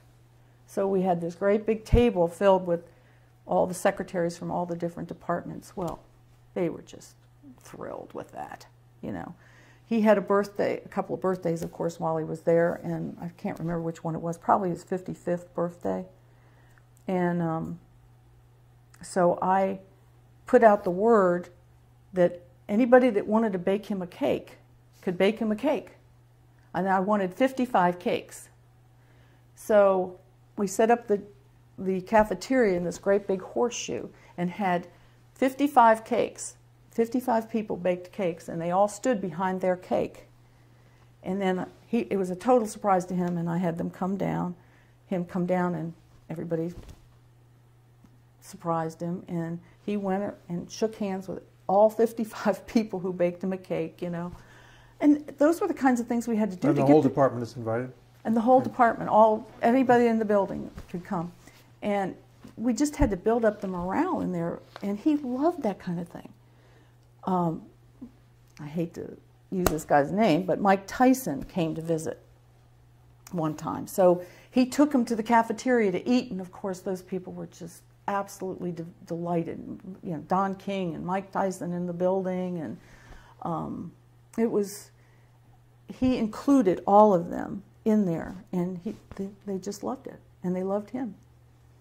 But again, the morale was so bad because of everything else that had happened, and there was a lot of behind-the-scenes stuff that had to be done. And Mary and Scott did an excellent job. Are you going to be talking to Scott? Oh yeah. Yeah, I mean, we'll talk. We'll talk to the HUD thing is part of the project, but I have hardly approached it. But since you were there, I'm going to ask you about how it went. Because, but anyway, I had so much extra time on my hands, I started taking piano lessons. I never could do that. I couldn't do anything, you know, getting home at 9 o'clock at night. So I started taking piano lessons. But it was a great time, and I wasn't real happy when I first went there, I have to admit, because it was so different from the congressional days, and I didn't get that one-on-one with him like I had, and I missed that. I really did, because there's so many people that were surrounding him now. And but I have to admit, it took me about a year, and then I loved it there, and I was sorry we had to leave also. We had a really good group of people. I'm sure the Bush administration, you know, the way that works is there's all these political appointments that they have to find jobs for, and probably sometimes they were giving us people that they didn't want anyplace else. But we got a great group of kids. We did. And they all became very, very loyal to Jack. And because he treated them very well. He was, in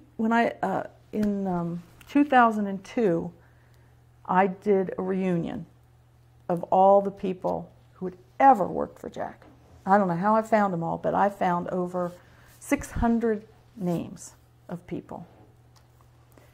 That went all the way back to his very first campaign. And I still, I was only able to find like 400 or 500 names, addresses. There were still like 150 people I've never found an address for. But we had it at the Reagan Building, May 2002, and it was such a success. Oh, people came from all over the country, including Hawaii. just to come to see Jack again. And he just loved it. He just loved it. It all went way too fast that night, and everybody had a ball, and everybody, I mean, they hadn't seen each other in years and years and years. And I remember Dave Smith saying, he didn't say it to me, he said it to Jimmy Kemp, because he was standing beside Jimmy, and he says, you know, Jimmy, there's only one other person in the world who could garner this many former staff to come to something like that, like this, and that's Ronald Reagan. And I think that's probably true. I don't think you could get anybody else that would have had that many people show up. I ran into somebody at the Library of Congress the other day who had been an intern in your office. I can't even remember his name now. And he said he was invited to that party, and it was just, you know, that everybody knew everybody. It was just as you say, that it was a wonderful occasion. I set up storyboards from each of the different time periods from my records. I had pictures and memorabilia, and I just set up all the storyboards from all the different areas of his life, and it was a great night. It really was. It just went way too fast, though. Was he then at Kemp Partners, or 2002? Yeah, he would have been there. Yeah. Was he, you know, he had these various programs that he wanted to push through for enterprise zones and purchases of public housing and stuff like that. And the Bush administration, the White House, never really supported all that kind of stuff. How frustrated was he with that? You'll have to talk to Mary and Scott about that. I know he was. He didn't seem to get the support that he thought he should get from them, but you'll have to talk to them about it, because they were there living it day in and day out. After Scott left, Bill Dowcall took over. So he's another person that you need to talk to, and then he went on to work with us at HUD. He and Rick both came to HUD with us. I'm sorry, Empower America with us. And Rick continued to do all this travel, and then, of course, went on to help him in '96 and be his traveling person there. Was he as messy in the big office as he was in the No, small? because there wasn't much stuff to push around. There was somebody to do everything there. But again, yeah, we had all the speeches that he gave while he was there were all put in these beautiful binders and everything that was turned over to the Library of Congress. But we had somebody to do everything. One little story I have to tell you. One of the girls who worked for us, her name was Charlene, beautiful African-American girl, Charlene Anderson. She was our receptionist. And I would give her a copy of the schedule every morning, the daily schedule. And one day she saw that Pete Rozelle was coming in. And she said, oh, Pete Rozelle's coming in. And we hadn't even been there 2 months, I think. And she said, oh, I think I'll bring my football in so I can have him sign it. I said, oh, yeah, bring it in. I said, you probably should keep it under your desk, because you're going to see all kinds of people like that coming in. So she kept it under her desk, and through those whole 4 years, she got every person of name to sign that football. It was totally covered by the time we left. She had Muhammad Ali on there, and Mike Tyson, Johnny Unitas, and oh gosh, what's his name? He just passed away. He was with the Baltimore team. The black guy who had dementia. John Mackey. John Mackey. All these Hall of Famer type people on this ball were, of course, Tyson and Ali. But I saw her. She came to my house this past May, and I said, Charlie, what'd you ever do with that football? I said, that football must be worth a mint now because of all those famous names you have on it. But people were just always pouring in that office. Paul, the actor, Paul. Gosh. Newman? Who? Not Paul Newman. Yeah, Paul Newman came in. Everybody came into that office. They all wanted to talk to him about something. Okay, let's talk about relationships with various people and your take on what their relationship with Jack was, and you can throw in your own opinions if you like. Jude Winiski. That was a very strange relationship, very strange. I think Jude was sort of his, I don't think Jack would have gotten to where he got without Jude, quite honestly, because Jude kept pushing him and pushing him and pushing him all the time, to the point where it was kind of annoying after a while to Jack, but he emboldened him to do some of the things that he did. Sometimes Jude went off the deep end, though, and did some things Jack didn't agree with, and then when he didn't agree with them, you know, Jude was fine as long as Jack agreed with him on every single thing, but then the one thing he didn't agree with him, and then he'd get mad about that one thing that he didn't. So they had a couple of falling outs, and when Jude died, they weren't talking to each other. It was really sad. What did they stop talking to each other about? I don't know, because I wasn't working for Jack at that point. I'd already left him, and I don't know what it was. But I remember the day I heard that Jude died, I called Jack on his cell phone, and I said, Jack, I have to tell you, I feel so bad. I just heard that Jude passed away, and I said, I just feel so bad that I had to talk to you about it. Just that you were so close for so long, and then not to be speaking to each other at the very end. I don't even remember what he said to me. I mean, I just think he felt bad, but he didn't quite know how to handle it, you know.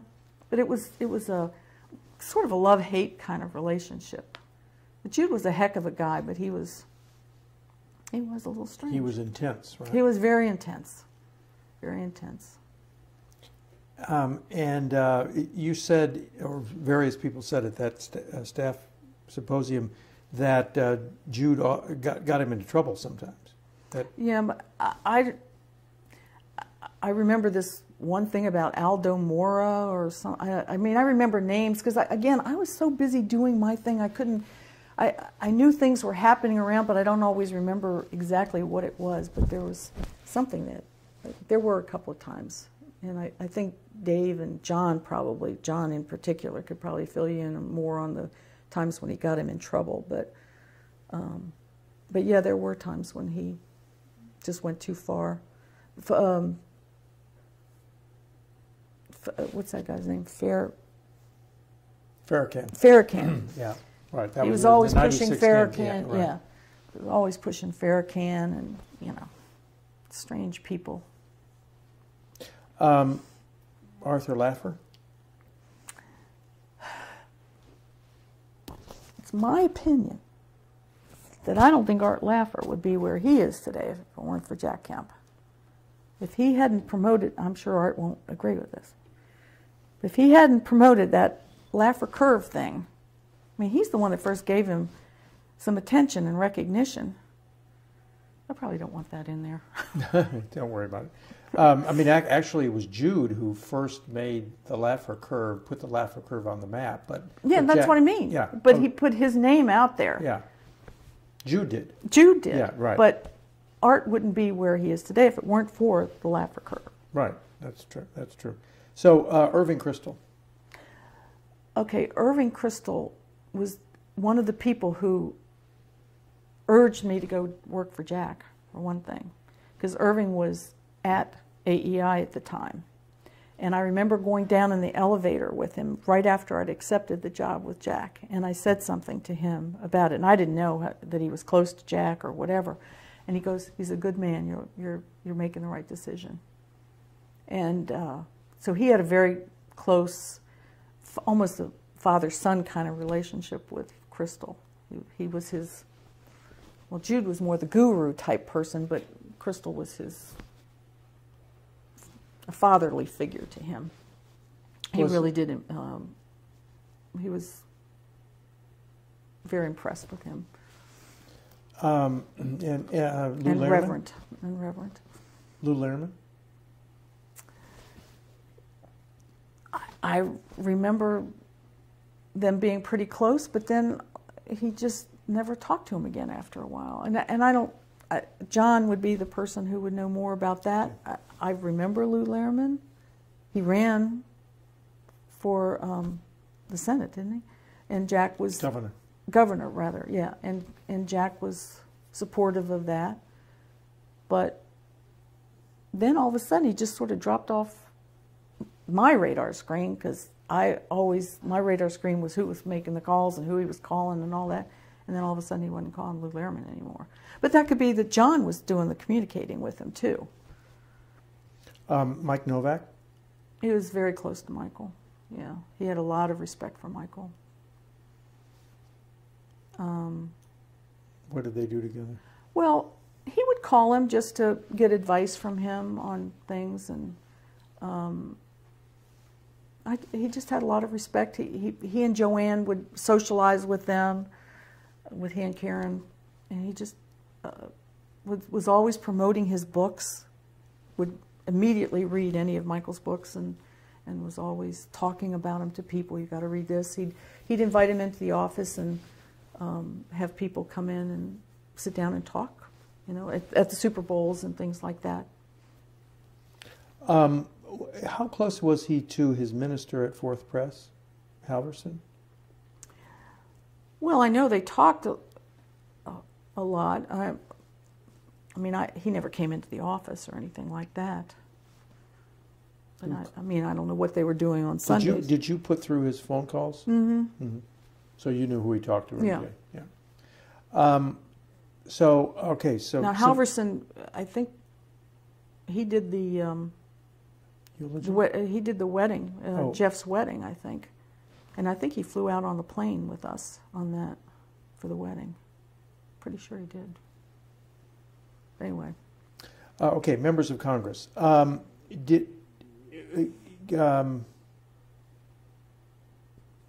Dave Hoppe sort of thought that Trent Lott was his best friend in Congress. I think at the time, yeah.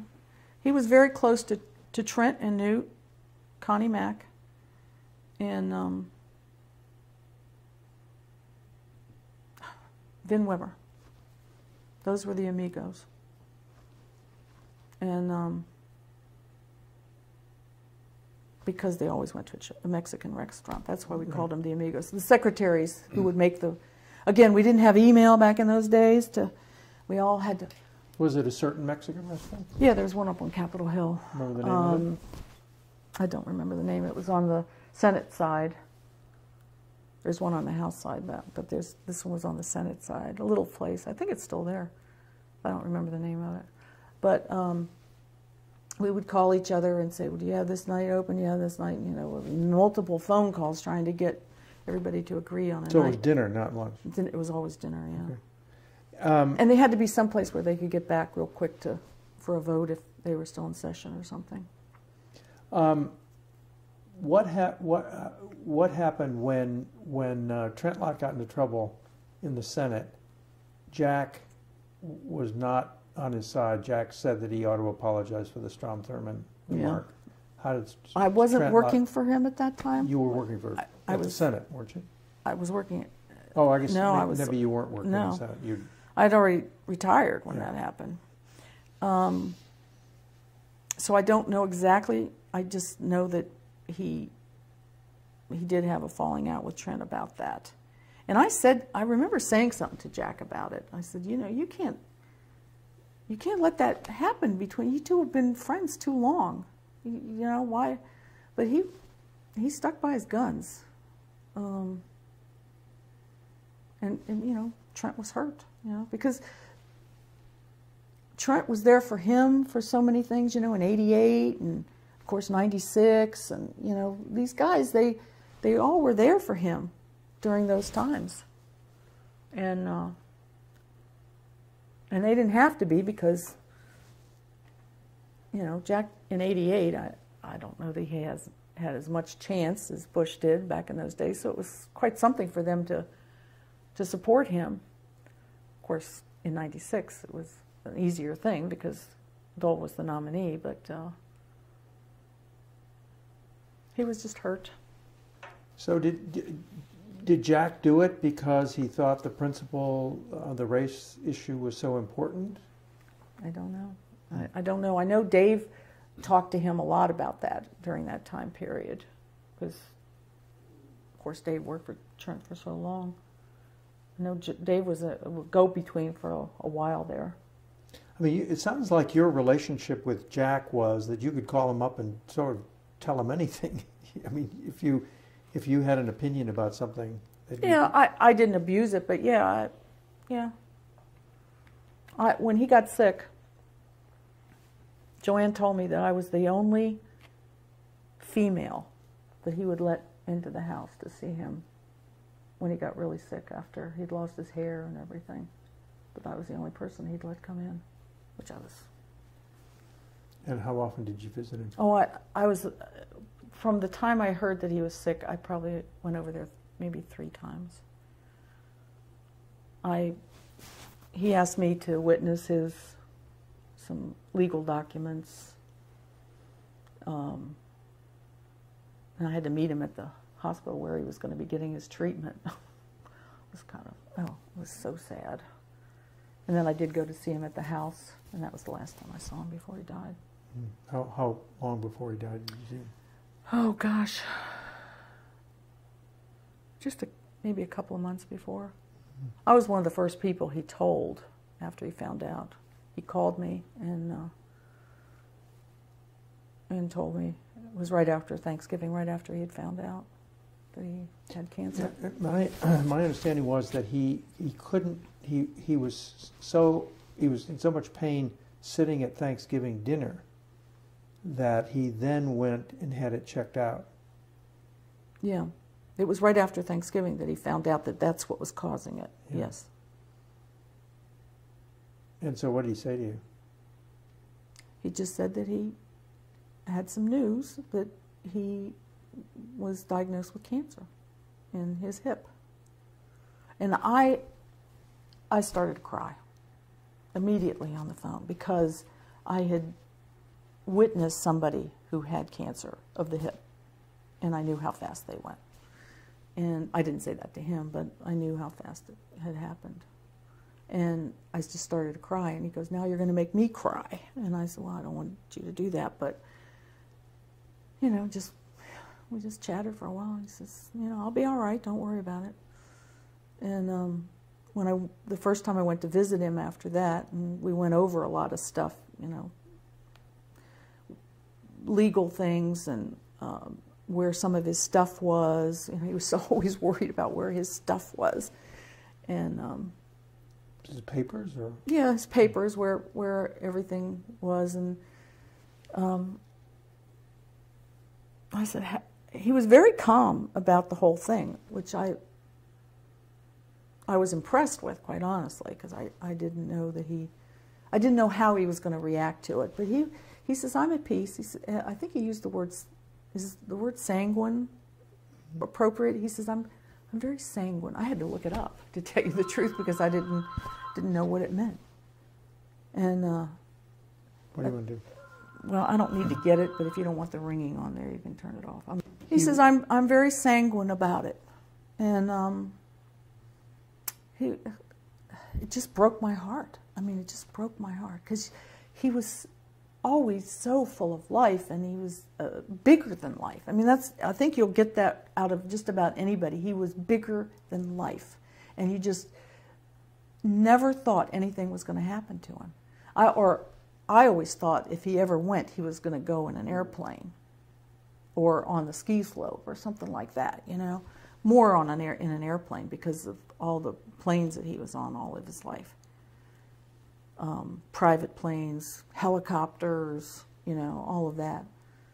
But I just didn't think he was going to go this way. But anyway, he was a great guy. Yeah. So back to the list of people here. So who were the guys who came to see him when he was sick?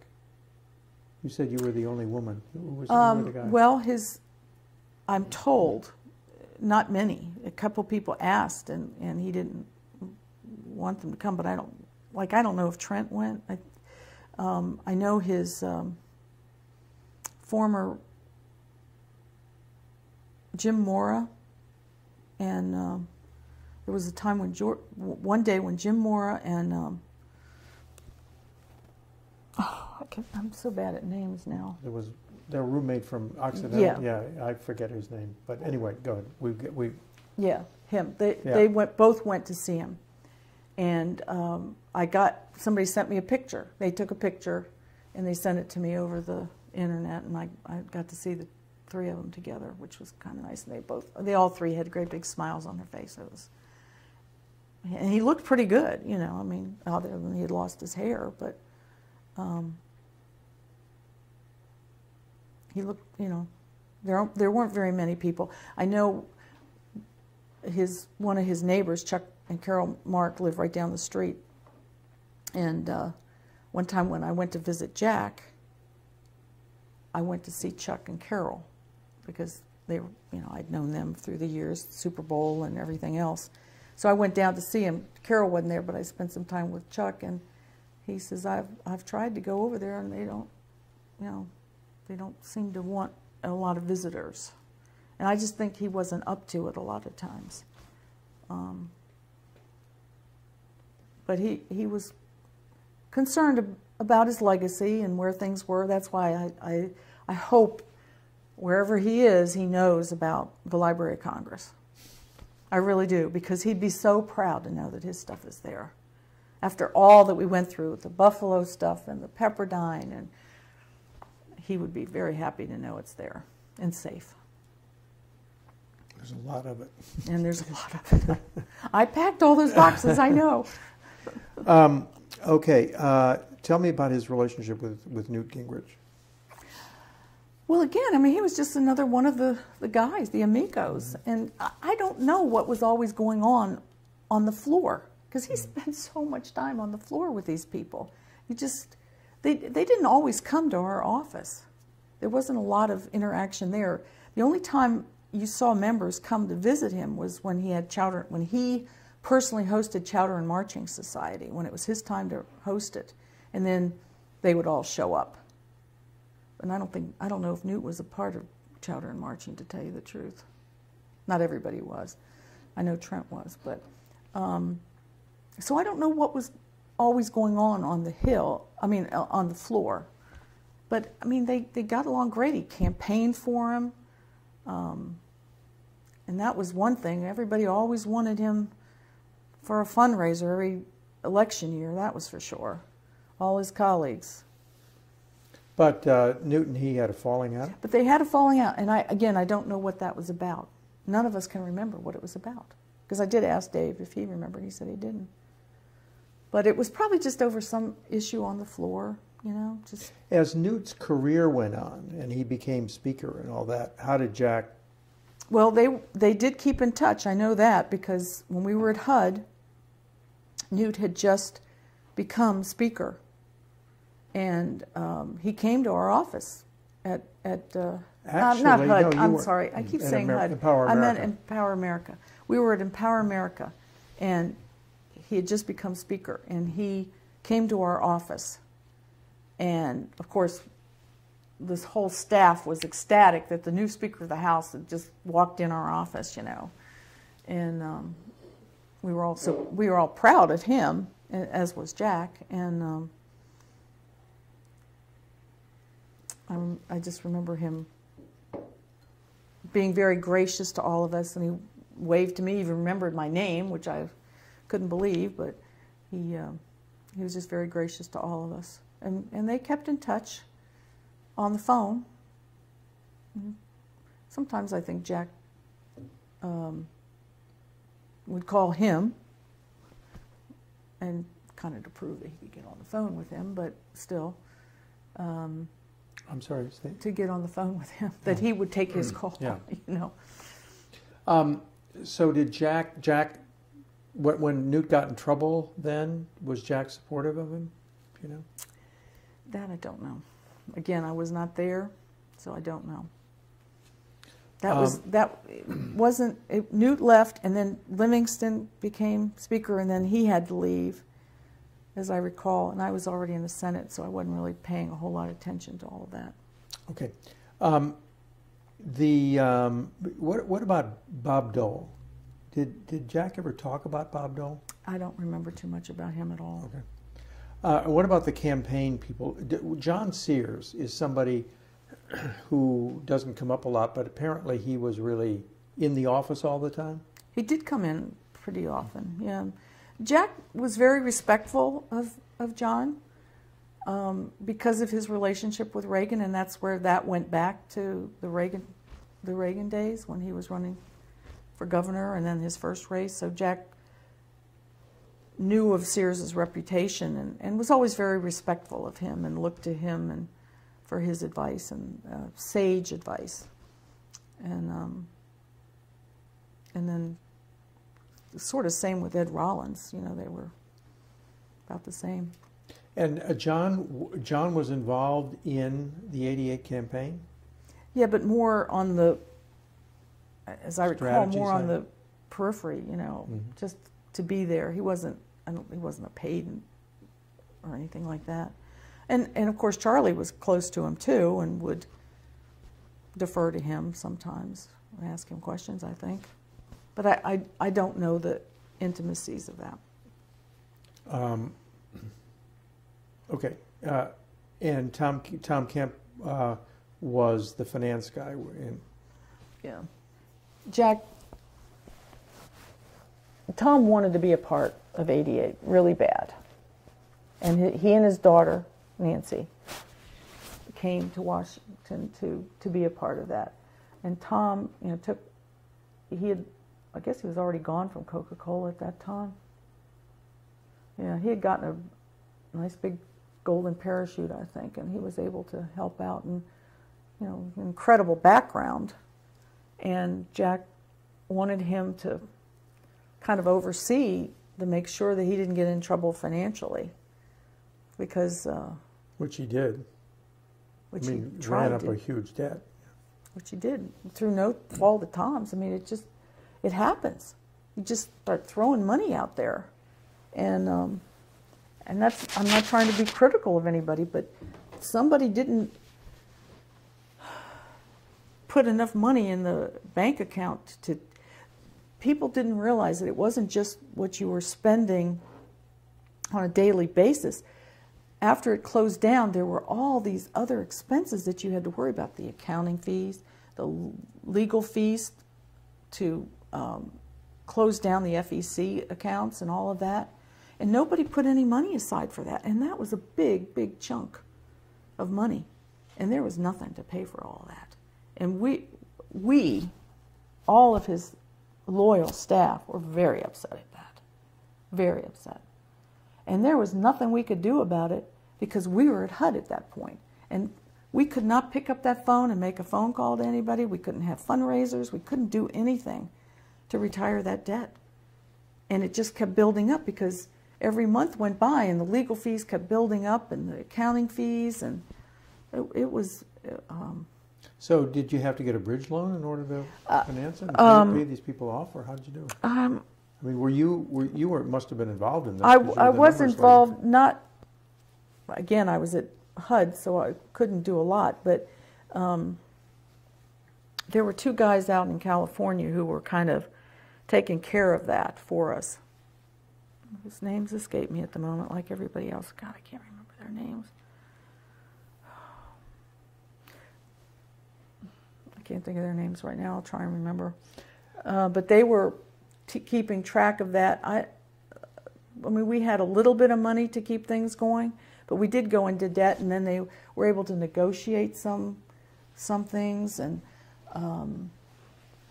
but as soon as we got out of HUD, we started to really hunker down, and I started making phone calls, and Jack started making phone calls, and we started bringing in some money. And I remember the day that we closed it down, and the fax machine was right outside my office, and the fax machine was just pouring out sheets of paper. And I went, what the heck is going on out there? So there was a stack of paper like that, and I turned it over, and each page had one word on it. And when you read, it was the guys in California telling me that the debt was finally closed down and we were free, and free at last, you know. But but they only put one word on each piece of paper, and it kept coming through. It was hysterical. But we were so happy that it was finally taken care of. But it was a long time, because that would have been from 88 to like 93, 95, something like that before. It's a long time to have that weight over your head. Did he have to raise it largely by himself, you and he? Yeah, just and then asking, asking friends and old contributors and people like that. You know, he'd have to make phone calls to people and say, "Can you help me out? I got to close this thing down." I'm trying to think if we actually had a fundraiser of sorts, as you know, some dinner or something. I can't remember that. And you said that when he was running, he hated to make. Oh, he hated to make phone calls. So then after the fact, he had to do it. But then he wanted that off his back, and so he did. It was still hard. It was like pulling teeth to get him to do it, but he did eventually do it. But yeah, he hated it. We'd put him in a room sometimes, and we'd have to take him to Roslyn, which is where our office was, because he couldn't do it in the congressional office. We tried to obey all the rules. So we'd take him to Roslyn and say, "All right, you're going to have to sit in this room and make these phone calls." And Tom would stand over him and say, "Make this call." Hated it. He'd maybe get through 3 or 4 calls, and then he'd hang it up. He couldn't stand it anymore. And Tom would make the calls, and I can remember Tom saying, "This is a very humbling experience. This is my punishment for all the times when people called me asking for money," when he was, you know, the corporate world, you know. And he said, "This is my punishment." Because it's a tough world out there. It's I don't know how these guys are doing it, but. Okay, let's just go through some other highlights of his experience. Maybe do it backwards. Let's see, you were not there for Kemp Partners, right? No. Okay. So the '96 campaign, you told us all about the fun of finding out that he was going to be the candidate and all that. You were the first to know, right?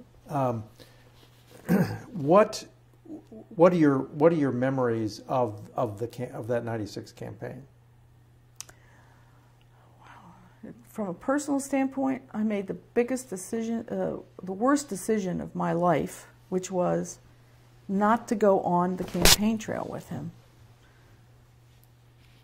Because when he was selected, I went out to San Diego with him, and he says, "Do you want to go on the road with me, or do you want to be with me back in Washington?" Be with me back in Washington. There was no back in Washington with him. He was on the road from San Diego until election night.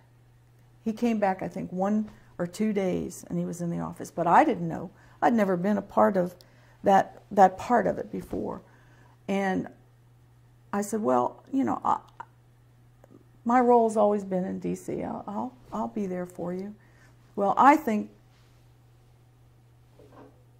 that was a big mistake on my part, because that's where all the action was on the plane and traveling all over, and I missed out on all of that. But having said that, it's really a good thing that I was in Washington, because I was the one that had to pull all that stuff together for the lawyers, and putting everything in a blind trust, and working with all the accountants and the legal team and all of that to make sure that everything was clean to present it to the press. So nobody else could have done that. And if I had been on the road trying to maneuver all that, I would have gone stark raving mad. I couldn't have handled all that. But all the action was on the road. It sounds as though there was not a lot of pre-vetting before he, you know, the way they do it now, you have to file all these kind of papers, and they take forever. That's exactly right, and that's why I said I had to put all the... This was after the fact, after he was on the ticket. I did the income tax stuff before the fact, but after the fact, we had to put all of this stuff, we had to fill out the disclosure reports, special disclosure reports, we had to do all of the, put everything in a blind trust, which I think is ridiculous. Until you get to be that person, why do you have to go through all that expense? He spent thousands and thousands and thousands of dollars out of his own pocket for all these legal things that he had to pay for himself. It never came out of a campaign fund. And I don't understand why they make any candidate do all that before the fact. But the night that he was selected, the night before it was announced, I had to take all of his income tax over to the accounts. Now, what they could have done in that short period of time was ridiculous. There's no way they could have looked it over unless, as I said before, they looked at, oh, these were put together by Price Waterhouse. And that's when I said to Jack, remember how I told you should stick with Price Waterhouse? This paid off. So he did, I don't know what they did in that short period of time. But as for action on the road, he was not, I don't think he was himself on the road. They wouldn't let his regular people around him to prepare him for the debate and all that sort of stuff. It was. Were you there for the debate? Mm-hmm. And you said that he played tennis all day. Yeah, yes, that's what I was told, because I didn't really have access to him. That was the other thing. I wasn't able to get to him during those time periods. They kept me far away from him. And I don't know if it's because I had a reputation for being close to him and telling him what I thought about certain people. They might have said, keep her away. But I got really hurt and upset about the fact that I wasn't able to get to him. And I told one of the campaign people, I said, you know, I've been with him for a lot of years. At that point, it was 20 years or 19 years, whatever. And I said, and I can't even get to talk to him now?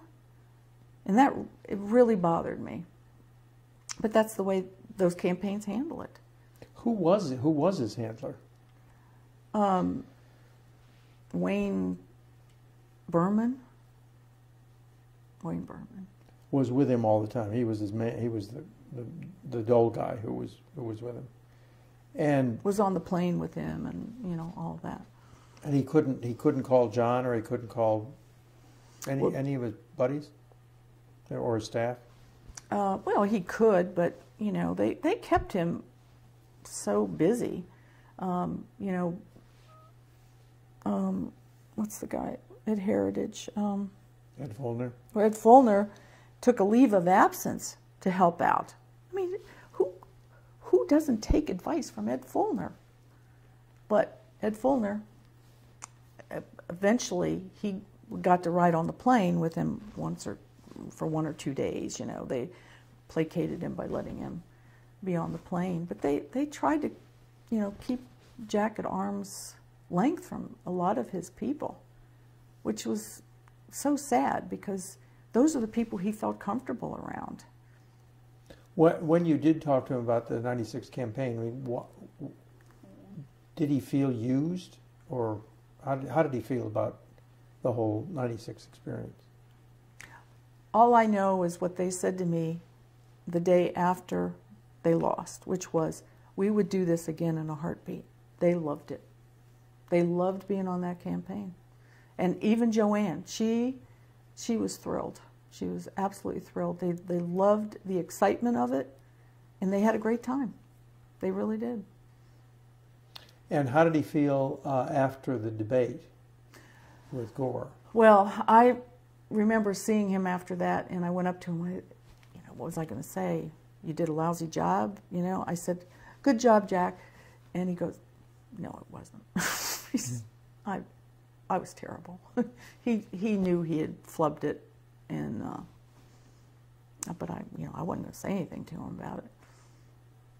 I mean, how do you criticize? I mean, not having been through something like that yourself, how do you criticize somebody?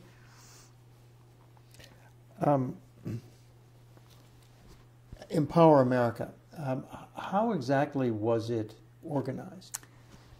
You know, that's a really good point. All I know is we got out of HUD, and I'm wondering, where the heck are we going to go next? I thought we were going to go back to Heritage, which is where we had almost gone between. And next thing I know, this whole thing came together with Empower America.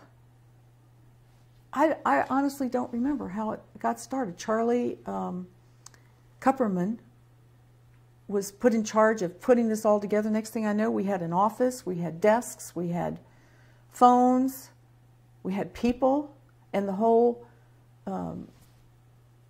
Bennett, Kirkpatrick, Weber, Kemp thing was put together. I mean, I was so busy closing HUD down, and that was a lot of work. Just, helping people to find jobs and, packing up all that stuff again.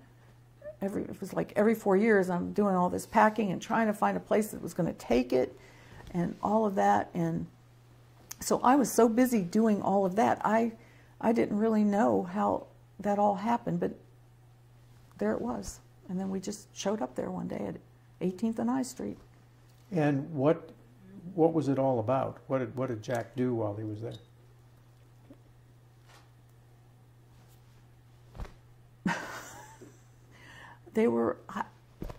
I'm not even quite sure. I mean, we basically all did our own little thing. Bennett did his thing, and Kirkpatrick never showed up. She had staff there, but they never did anything. I think she came into the office once.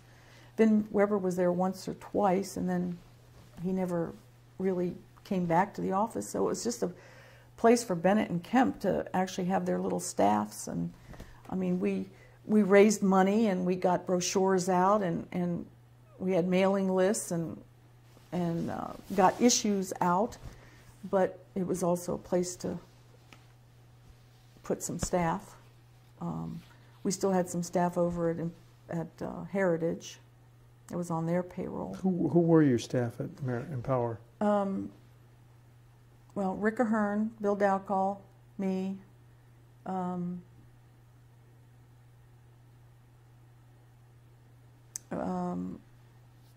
Leah Levy. Leah Levy? Leah Levy.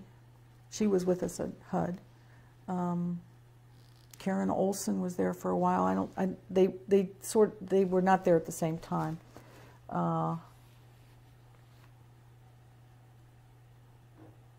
That was it. Well, was this basically just a base for him to go out and make speeches for Washington Speakers Bureau? And yeah, but I mean, he did things for Empower America under that name, and we had meetings and symposias and stuff like that.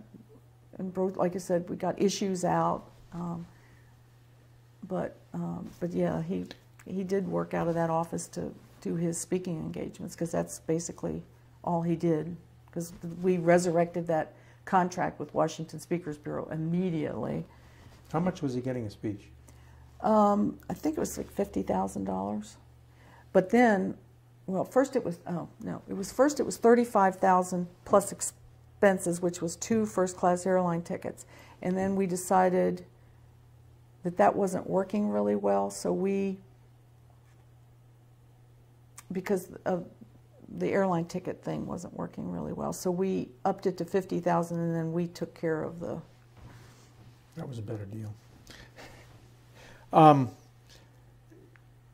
How seriously did he think about running in '96?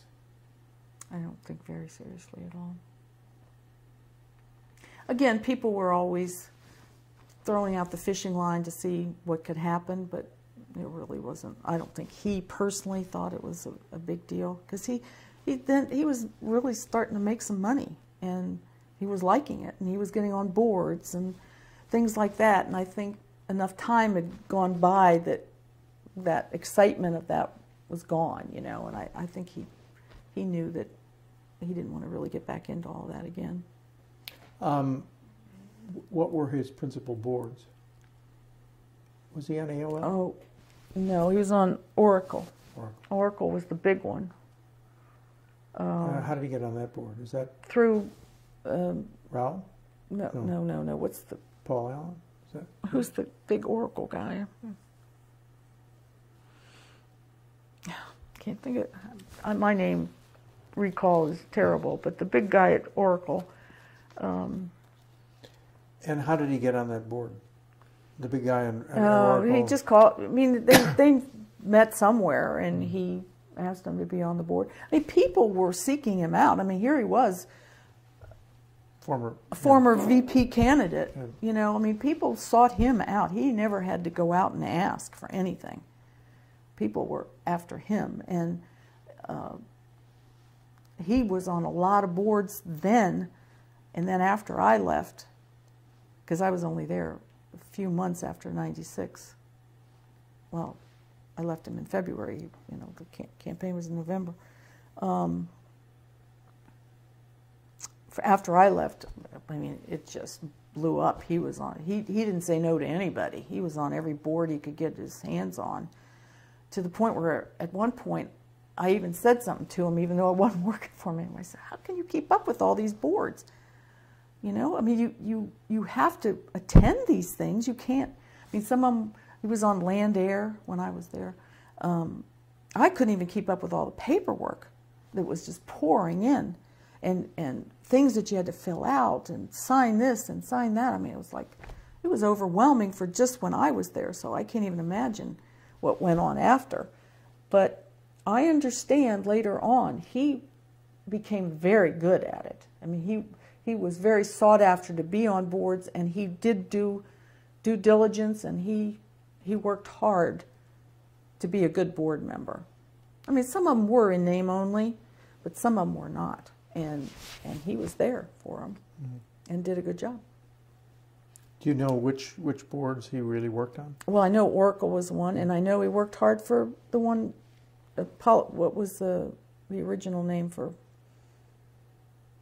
Raul's company? I can't think of the name of that now either. Raul Fernandez. Yeah, the first, the one that he sold and made all his money on. Anyway, he did a good job on a lot of them. He worked hard on Land Air too.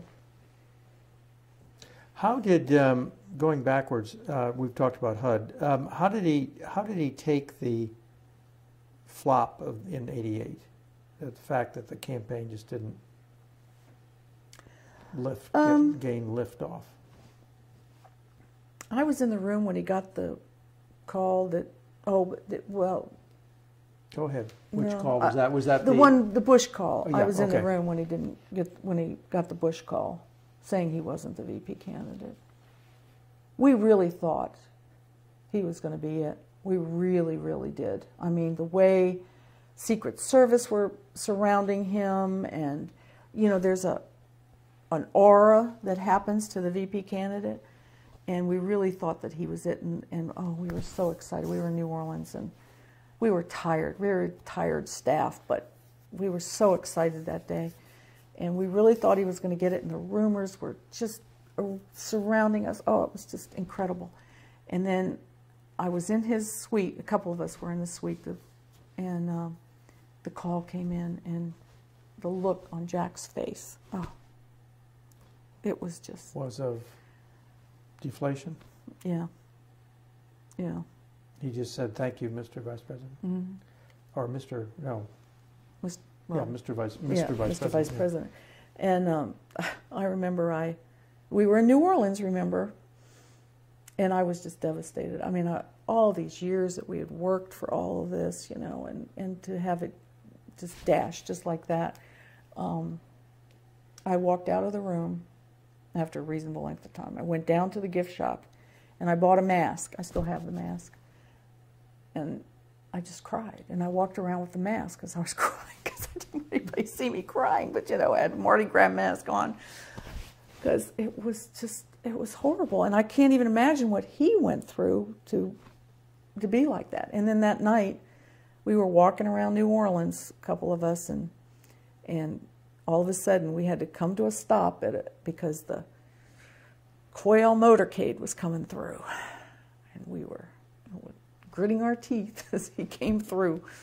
We didn't want that to happen, but yeah. Well, did he have to go through? Did anybody ask for financial papers? In that Yes, time? we had to put stuff through that time too. Yeah, we had to fill all that out. I had to fill all that out, sure. And was there, what else was there as how when did you find out that you were under consideration that time? Well, when they asked for the paperwork. Which was when? Before New Orleans. Oh, yeah, obviously. way before New Orleans. Yeah.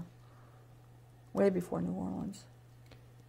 But it was also pretty standard procedure that anybody, you know, there was I don't remember how many were in that list at the time, but I know there's a long list and a short list, but I don't know where we fell in that, but we did get the call and ask for it. And who else was in the room? Jack, you, and who else? Well, Dave Hoppy probably was in the room, and Marie Shattuck. She was up in Buffalo from our Buffalo office. There were only a handful of us, maybe Charlie. I really don't. I just remember a few of us being there. I remember Marie and I being there, and Joanne, of course, and maybe one or two of the kids might have been there. Small group, though. Okay.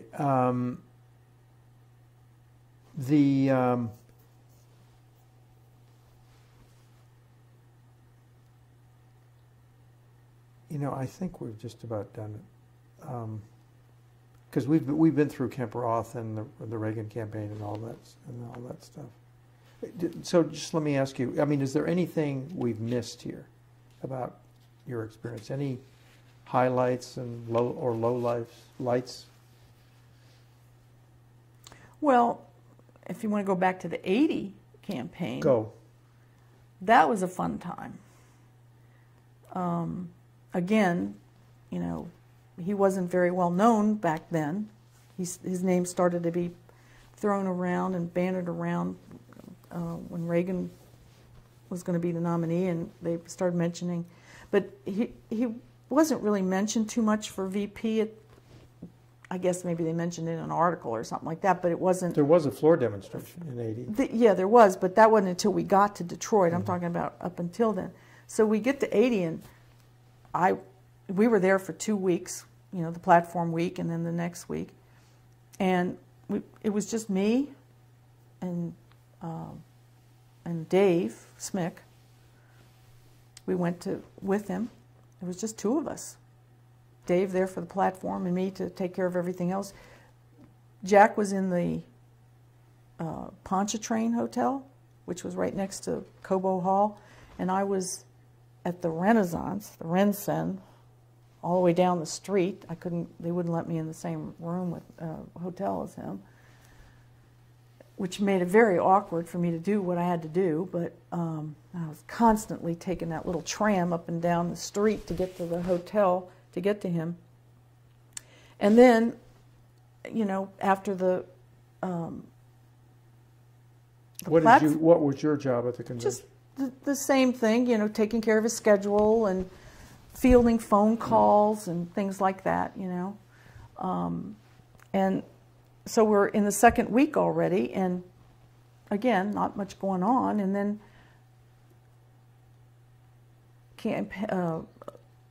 convention week starts on Monday, and, you know, there are all these speeches and everything. And then as we go on, you know, Jack's name is getting bannered around a little bit more and a little bit more, and all of a sudden I'm starting to get all these phone calls in my room at 2 o'clock in the morning.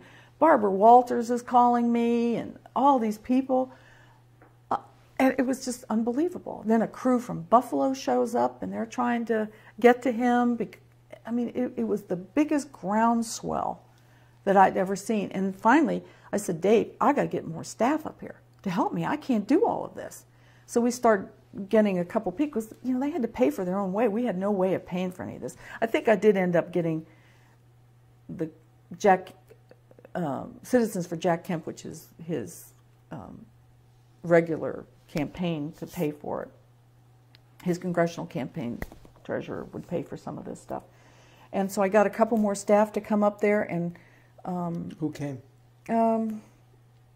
Just a couple of staff from, you know, just some worker bee kind of people. But one of Jack's neighbors started to show up. You know, those people that I tell you just sort of glom onto you as you get more and more popular. Some of his friends from San Diego started to show up, and it was amazing how he was like a glue ball. And all of a sudden, all these people are coming out of the woodwork, you know. And then suddenly, again, I can't get near him. He couldn't get if I called his room, somebody else would pick up the phone. They wouldn't let me talk to him. Like who? Again, this person's still alive, and I don't want to mention. But this was a Reagan person? No, this was a friend of his, personal friend, who came in, and suddenly I'm not able to get in touch with him, and it was so frustrating because I had things I had to ask him about. You know, this person wants you. I had to use them as a way of getting information to him. And I was really getting frustrated. I mean, I finally just would show up at the hotel and see if I could. Could you get to Smick? And have yeah, I could. I mean, I was able to get to him, but it was just amazing how these people would just glom onto him. And then, of course, he doesn't get it. The next day is the day of the VP announcement, and suddenly all those people are gone. They're back on a plane, back to wherever they came from, leaving me to take care of him for the next 20 years. And I actually had nightmares about that afterwards. I really did, because I thought, you know, this is the way it is with people as they get popular and they get a big name, and everybody wants to have a piece of them. And I learned after that. That experience taught me to never be in a hotel that I wasn't in the same hotel with him. If not in a room next to his, right down the street, right down the hall. Now, I will preface that by saying I never traveled with him that Joanne wasn't there too. I always made sure I did that too. That was one of my other rules.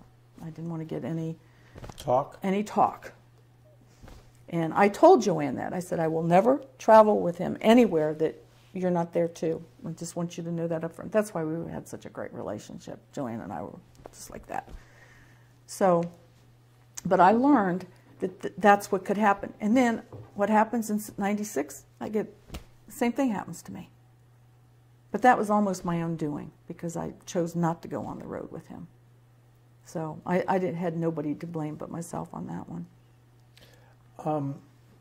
At the '84 convention, again, there was, I mean, he couldn't have been on the vice presidential ticket because Bush was there, but there was a whole lot of hoopla about '88. Right, already. And we had a big staff there in '84. We were in Dallas for 2 solid weeks of 110-degree weather. Oh, it was unbelievably hot there. And we were in, I forget the name of the hotel, but anyway, we were in this high-rise hotel, and we had a lot of staff. We had 2 rooms. We had my room, which was an office by day, and then we had the room next to us, which had Xerox machines and faxes and everything. So we had 2 rooms going. My room was bedroom at night, and during the day it was an office. And so we had people everywhere for that particular one. And we had plenty of staff there. Because, yeah, there was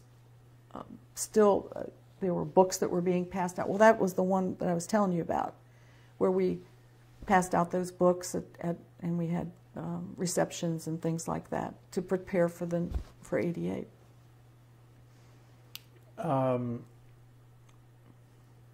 There wasn't any kind of demonstrations, obviously, because they weren't on the ticket. So in the gearing up to the '88 campaign, you were obviously at the center of that.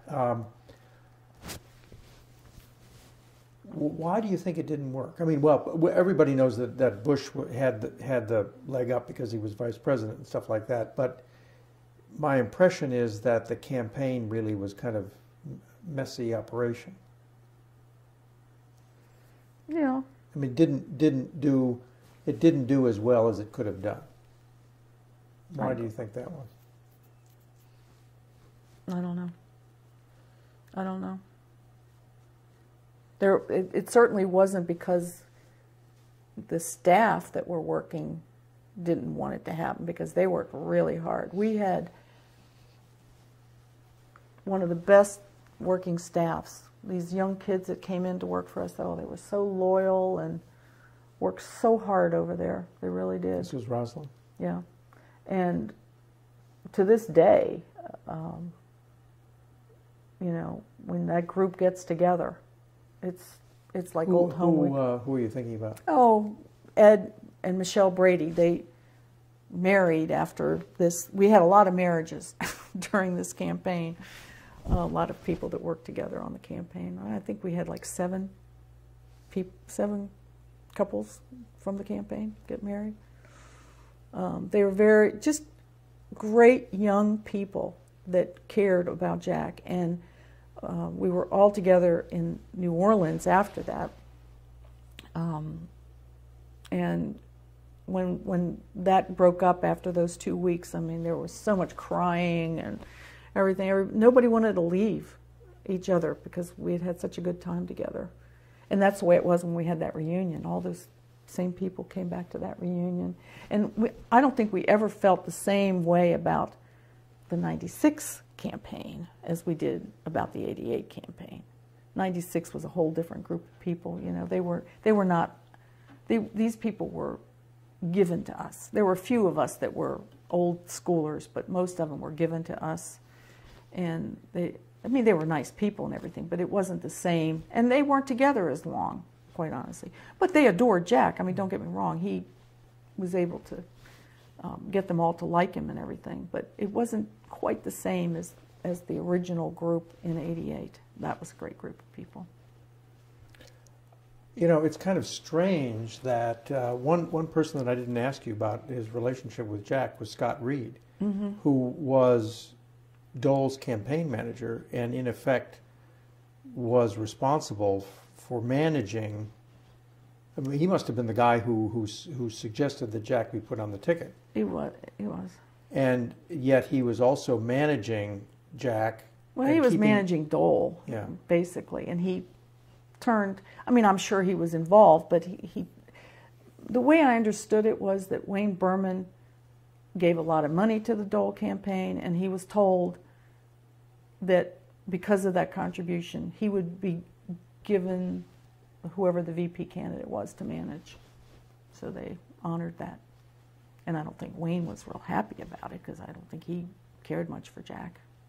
I think they became friends after that, but I don't think at the time he was real thrilled with that. That's just my personal opinion, however. And what about Scott Reed? I mean, Scott's a great guy. I adore Scott. He was so young back in those 88 days, 88 campaign. He took care of Iowa at the time. He worked with Black Manafort and Stone, and Roger Stone was the guy that I think sort of trained him. But we won't hold that against him. But I might take that out.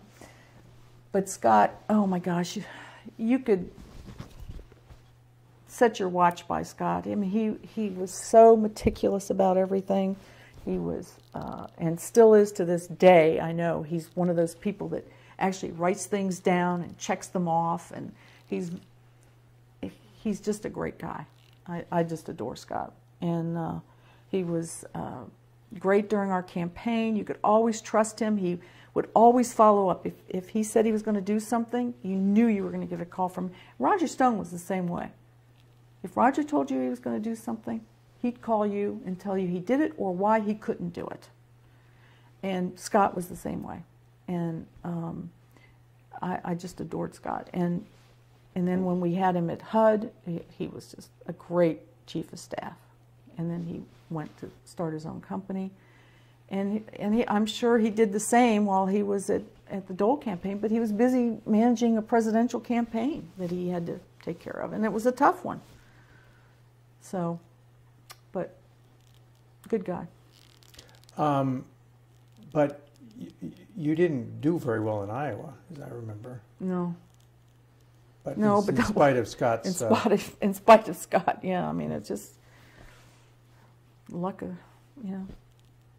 I don't know that he was destined to go down that road, to tell you the truth. Did he really want to be president? I think there was a moment when he did, sure. Yeah. Yeah. But, it wasn't as, I don't know that it was as hard back in those days as it is today. But yeah, I think he did. There wasn't as much mud in those days, was there? No, there wasn't. No. But it was sort of like it was a foregone conclusion that Bush was going to get it. I mean, you were kind of spinning your wheels, but he had a lot of support, but, he didn't have the big money that he had. And you need money. I mean, even back in those days, you needed the money. That didn't make any difference because those ads were expensive. Okay, Sharon, thank you so much. Any last thoughts about something that we shouldn't miss? No, I can't think of anything. My brain's tapped down. I'm sorry I can't remember some of these names of people. That's all right. That's okay. If you think of them, we'll fill them in. Thank you so much. You're welcome. You're welcome.